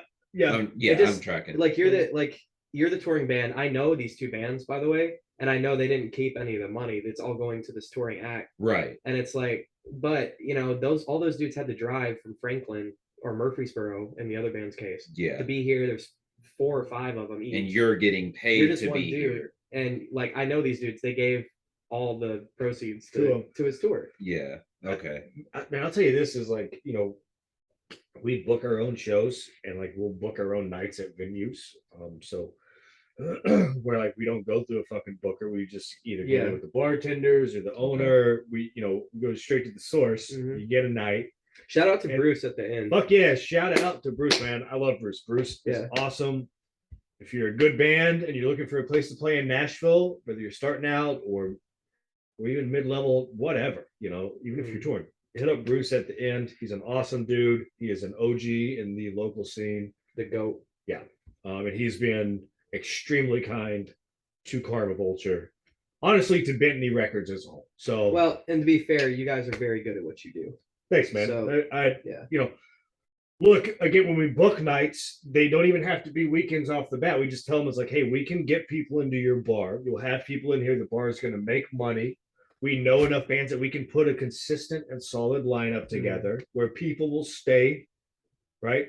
You know, You're not coming to band's- them with our band and 2 open slots. You're coming to it with a whole bill. Yeah, absolutely. So it's really awesome doing that, man. And I'll tell you, after experience of doing that, man, I would never book a project where it's just like one person with all those backing tracks. If I have an option to have another band, right? Yep. If I have to get a solo act, it's like, well, we could do what the thing you saw, right? Or we do an acoustic guitar player. You're opening the show, though, right? Oh, you, yeah. You 100% are the opener, man. There is no way in hell once the bands get on here that we're gonna slow everything down to put your backing track ass up here, you know. And dead ass. And again, there's like there are lines. It's like, well, okay, dude, maybe you just have a guitar player and a drummer, but you have the bass backing tracks and synth parts backing tracks. That's fine. There's at least real fucking drums, right? There's a real guitar player. You know, I mean, like it's but yeah, if I'm booking bands in a night, I want a full lineup of bands, you know. And it comes down to genre too. Like if I'm definitely going to see a does. hip hop show, 100%. I'm expecting to hear, you know, probably a DJ actually making a beat live, but not necessarily. Right. And you know, a dude or two rapping over it. Coincidentally, it's also really, really, really fucking awesome when hip hop acts live actually have a backing band. Yeah. Even if you still have a DJ or whatever, like doing. Like, oh yeah. of course, with the samples, but like if you actually have a backing band, it's so fucking fun. It is ridiculous how good that shit is, man. It sounds I mean, so like good. I feel like fuck, I'm stoned and I am totally blanking on Homeboy's name. But he plays every instrument. Dude, what the fuck? And he plays the drums. And Anderson .Paak, right? Anderson .Paak? I haven't heard of it. No. I'm pretty sure that dude can play, at least he plays multiple instruments. And then if I'm not mistaken, he fucking drums when he plays live, and he actually has a live band with him as well. It's fucking dope. So, you know, that's cool. That's cool. I fuck with him. Local or No, he's like regional, global kind of thing. No, he's sort of a big deal at this point. Yeah. He's like, you know, he's doing late night shows or something like that. He's headlining for sure. Yeah. I guess it also like you guys wouldn't even hear me talking about the guy if it was a good show. You know, like I mean, the guy I was mentioned earlier with the backing track. It's like I wouldn't have even brought it up if I fucked with what he was doing, but it was boring. Right. It's like it wouldn't have mattered if it kicked ass, right? Man, you've gotta be serious about it. You gotta fucking be serious about playing music, and it's you know, like it's not for the faint of heart. Right. It's not for the faint of heart. You also go ahead, Phil. Do you believe that that's changing though with the ease that has come with the internet? I mean, like anybody can put music out now. Like you don't have to be good in any sort of absolutely. Like, books, yeah. So like at this point, you know, I feel like the music scene has not necessarily become more contrived, but like there's just a lot more to filter through because it's so saturated. It's so saturated. Yeah, exactly. Yeah. And so, but at the same time, though, those certain people are finding success in that. Absolutely. So, I don't know. I feel. Do you feel like it's like the music scene is changing, or that it's going to continue to be something where you have to be dedicated? No, it's definitely changing. It's definitely changing. So, to the one point you're speaking on, I think it's sort of like it's a double-edged sword, right, with the internet. Okay, and then if you look at how the music industry used to work, where it was just like there is like when the labels ran shit, the major labels, right? So you have a select amount of gatekeepers. You know what I mean? Yeah. Like there's only a few major labels their A&R departments, those guys, they are the gatekeepers, you know. Now it might be harder to get your music heard and get in front of them. You know, I don't know. At the same time, it's like you could be a young band if you're touring. An A&R guy could see, like, all right, well, we'll give you this advance. Just give us a record in a year. Yep. You know, I mean, like, there's a benefit to that. That's kind of cool. Yeah. You know, especially if you can get a decent deal that doesn't fuck yourself. That's awesome. But now with the internet, what that basically did, the good thing about it is it eliminated just that exclusivity of those gatekeepers, right? Right. The floodgates are open. There are still gatekeepers among the internet community when it comes to music, right? That's to some extent. Yeah. But it basically it knocked the barriers down. So it's a lot easier to make music and get your music out there, but it's arguably maybe tougher than ever to actually have it heard. Yeah. Because of just how many options there are. Saturation. You know what I mean? The saturation. You know what I mean? So it's kind of like there are pros and cons to sort of both angles, right? Right. Nowadays, though, artists have a lot more leverage, right, over their shit, which is a huge fucking plus. That's a big deal, right? Yeah. You know, you don't have to go through a major label, man, and that's worth a lot to me. There is something to be said because, man, it's like 99% of the stories you hear about major record labels are just their artists being indebted to them, regardless of how many millions of albums they sell, dude. It's kind of a racket. So that's great. You eliminate that. But now but the other thing, what scares me, okay, this something we've not touched on yet, is I am worried about, like, for a touring band and touring musicians, what that world is going to look like in 5 years or 10 years. Yeah. And look, there's always ebbs and flows economically. So there's times where it's easier to tour and times where it's harder to tour, right? But man, there's so many, I've been seeing so many articles recently about how oversaturated the tour market is right now. Because you got to think everyone's been locked up for a couple of years. Now all the bands of every fucking size, right? Any band who was already touring or ready to tour in 2020, now they're fucking going full tilt pretty much, trying to get on the road. So there's all these shows, and artists of all different sizes are just continuously losing money at these live events, you know, and it's like, and it's not just the artists, it's the venue. The venue's losing money, promoters are losing money. So it just seems like more and more like it's just financially and just even harder to attain that status. And I worry, like, man, not like, I don't want to say the death of live music because that's super extreme and that's not really what I'm going for, but that's my favorite part of being a musician is playing live. And I do wonder, like, what's going to be the realities of being able to tour and sustain yourself on the road in a few years or 10 years? And what's that scene even going to look like? You know, does the internet does the digital world just continue to take over so much that, like, I don't know, live streams, there'll always be a place, some place for live music, of course. So, but it's like, just how prominent will it be? What role will it actually play in the artist's career and their livelihood, and how much importance is going to be placed on it? And then what types of artists are actually going to be able to do that to any like real meaningful extent? You know, like something I've been seeing is like, or thinking about is like how, you know, it feels like there are obviously always going to be people that are industry, and I feel like those are the ones that are always going to be able to survive.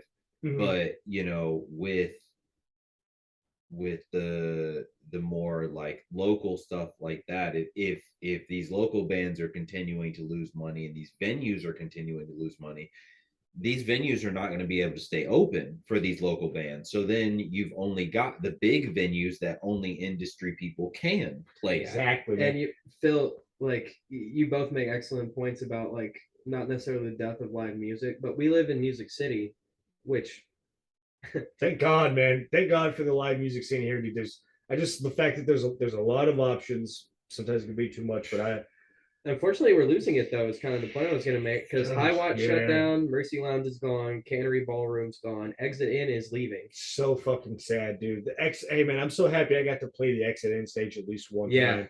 That was a great show. You that- guys did the Queens of the Stone Age Oh. covers. That was sick. That was so much Oh, fun, man. I love that. I love their songs. They did Burn the Dude, Witch, dude. Dude, we got Burn. They did Burn the Witch. Witch, and it was fire, dude. Hey, Corey, if you listen to this, you fucking rock, dude. Gotta shout my man out, Corey. He's been a mainstay in the local scene for a very long time. We were newcomers to the Nashville music scene. We are very thankful that we have been embraced the way we have by so many bands and artists and bookers.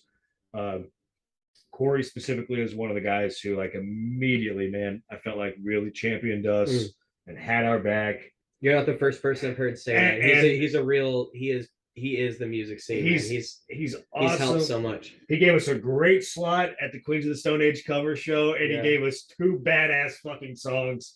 When I told Connor and Ben, when I was just like, yo, do you guys want to know the songs that we got? At rehearsal one night, and they're just like, they both were just like, wait, you got it? You know what we're playing? I was like, yeah, you guys want to hear it? Burn the Witch, Smooth Sailing, and they both shut the fuck up. Get the fuck out of here. You know what I mean? There was just like, no fucking way are you kidding me? And I was like, oh yeah, dude, we just got hooked the fuck up with 2 badass songs. Hell yeah. I feel like Connor's vocals were perfect for those tracks. Oh, man, look, I don't want to toot our own horn. I definitely like to let the music speak for itself at all times. But if you're asking me how I think, because every band just got to, the Booker picked 2 songs for each band. For those of you who don't know, Booker picked 2 songs for each band. He picked the order of the bands that they would play. I mean, that was pretty fucking perfect for us. Like it was kind of hard to beat that. And I will say that, like, I think we fucking murdered those 2 songs. You did. I mean, like, I can't confirm you murdered. It was like the last rehearsal that we had before the night. We were only going to do 1 rehearsal where we focused on these songs, and by the end of the night, like, we had the songs where everybody was very excited, because one of the challenges with KarmaVulture covering a band like Queens is Queens typically has 5 or 6 players in the band, even in the live setting. You guys 2 or 3 guitar players, and a synth player, or 2 guitars and a synth, and then a bass as well. We're a 3-piece total. So we have 1 guitar, 1 bass, 1 drums. Ben does backing vocals, and then Connor's the lead singer. So, like, the idea in Smooth Sailing of, like, well, how do we do the bridge section where it's like the weird modulation? It's like the whole thing is a chromatic riff, and it just feels like it kind of gradually just keeps the pitches bending up and up and up and up. And so we had to, we tried a few different things, a few different arrangements, how we pull that off. And so by the end of the first night, I guess, point being, sorry, we felt really good about it. And then we just said, you know what, fuck it, dude, let's get 1 more night of rehearsal in, to where, like, I mean, we all feel good about these songs, but we also know that if we come in, let's just do 1 more hour tomorrow night. This is like, this will be like nothing, And sure enough, man, that second night was so great, because the whole night at rehearsal, I'm just thinking, like, that's it.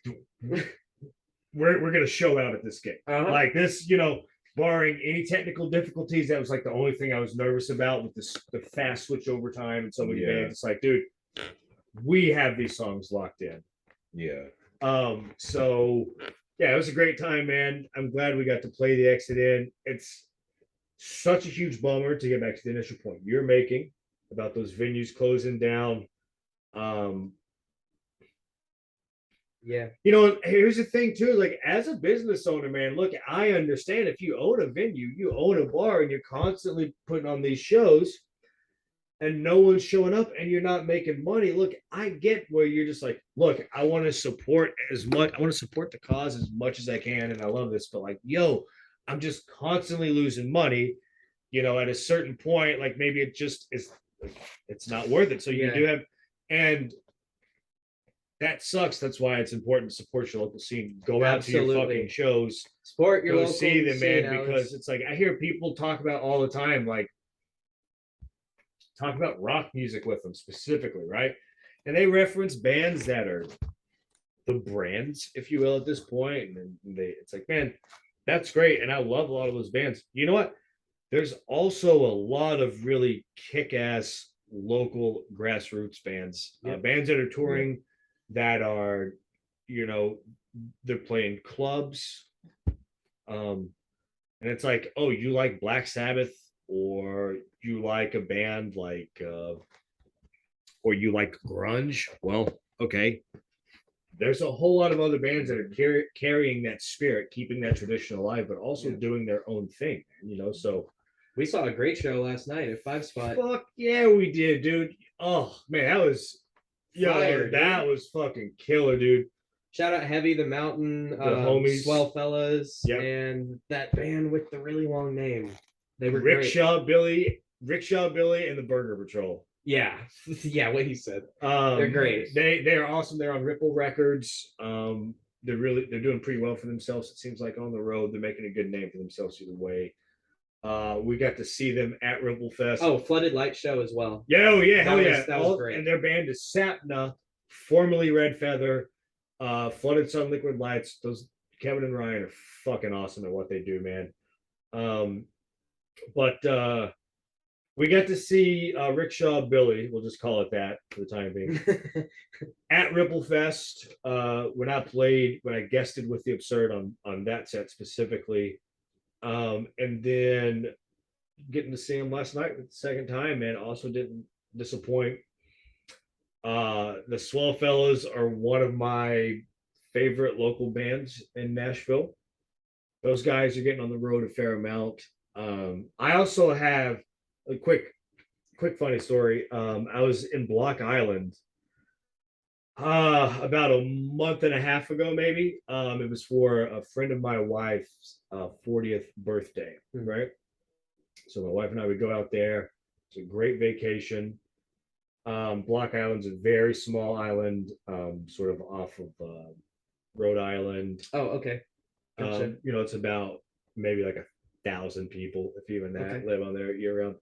It's a beautiful little spot. So you're at Martha's Vineyard, got it. It's the first time I'd ever been there. You know what I mean? Like, I don't have a lot of experience in the Northeast. It was a great time. And one night, there's not that many bars on this spot. So one night we go to the harbor, the bar on the harbor, which is a beautiful little spot.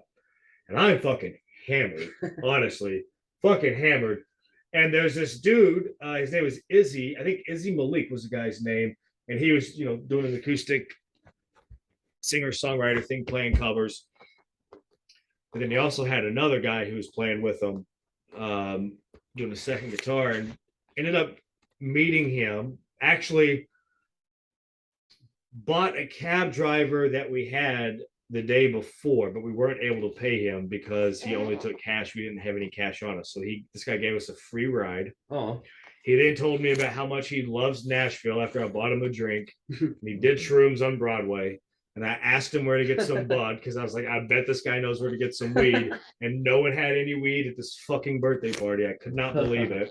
And I was like, this 45-year-old man who's doing shrooms on Broadway in Nashville, this motherfucker knows where to get some weed. So he hooks me up with some weed. I go back up. He also introduces me to the guy who's playing. I jump on stage with this dude, play a few songs, and the place, kind of went nuts. I mean, it was a lot of fun, dude. And not, like step off the stage, people were buying me drinks. Fuck yeah. So I am even more hammered at this point. And these two bros, they come up to me and they're complimenting me and blah, blah, blah. We're having a nice conversation. And he's like, yo, man, so you're from Nashville? And I said, yeah. And he's like, okay. He's like, you're in a band, you're from Nashville. We established who my band was. Okay, he didn't know who we were, but he was like, all right, this is kind of a long shot, man. But whatever. You're in Nashville. Have you ever heard of a band called the Swell Fellas? And I was just like, get the fuck out of here. He's like, do you know him? And I was like, fuck yeah, I know him, man.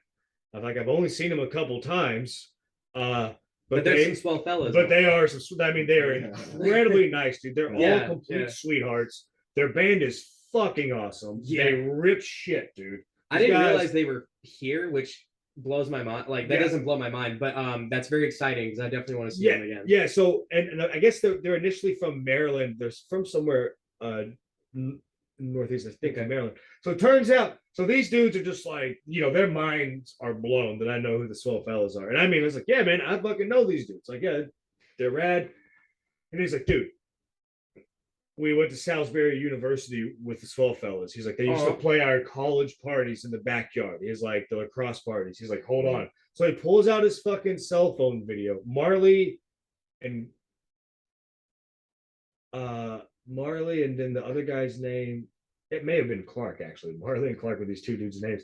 The guy pulls out his fucking cell phone, man, and shows me a video of the swell fellas playing at their backyard party like a few years ago. Up in there. I was like, fucking small world, dude. This is so insane. It's funny, like you never know, man, when you meet someone.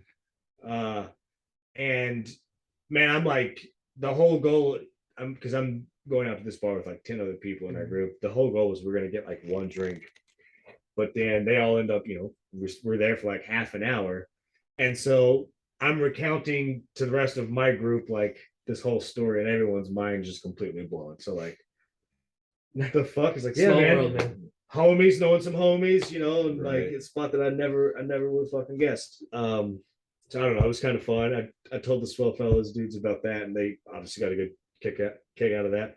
Remembered the guys, So yeah, it was I don't know, funny how things work out. It was a great show last night, and yeah, definitely go check it out. I think there's like some divine intervention fate things that kind of like bring people together. Like I feel like strings of like your life gives you the people you're supposed to come across sometimes. Yeah, absolutely, man, absolutely. So yeah. Will, thank you so much for doing this, man. Fuck yeah, dude. Yo, thank you, man. Thank you guys for having me. I'd love to do it again. We could anytime. Sure. I tried to limit the amount of Dune discussion. Oh, we didn't even get into it. We're gonna get it. And I tried to save you guys from a Mortal Kombat podcast. You guys thought we were gonna have a cool podcast. We needed just a nerd episode. Like just nerd out. I can supply. I've got a story. The first time I ever saw a fatality on Mortal Kombat was my grandma performed it on me, and I had no idea. She beat me, and she fucking just mashed buttons. But she just mashed buttons, and it just happened to do it, and I threw a fit. I was 5 years old, and none of us had any idea about fatalities, dude. Damn. And I saw that, and you talk about I flipped the fuck out, dude. Blown. Flipped the fuck out, yeah, dude. That would have ruined my life. Wow, your grandma's a Chad, bro. I was so heated. I think it's like one of those moments where I threw a remote, I threw the controller because I was so pissed. You threw your grandma. You fatality'd her. She's like, I don't know. I'm sorry. I thought we were having a good time. I was like, I let you pick my favorite character, Scorpion, and then you fucking burnt me alive afterwards. Oh, you're dead to me. Yeah, so I don't know. That's hilarious. Yeah, that's funny. Well, Alice, on that note, please go check out KarmaVulture. December 1st. Where again? December 1st at the East Room. Also with Afton Wolf. Go check him out. He is an incredible Nashville-based singer-songwriter. Hell yeah. And you guys are streaming on platforms as well, so you can go listen to them right now. Yep. Have a great night, Alice. We'll see you next week.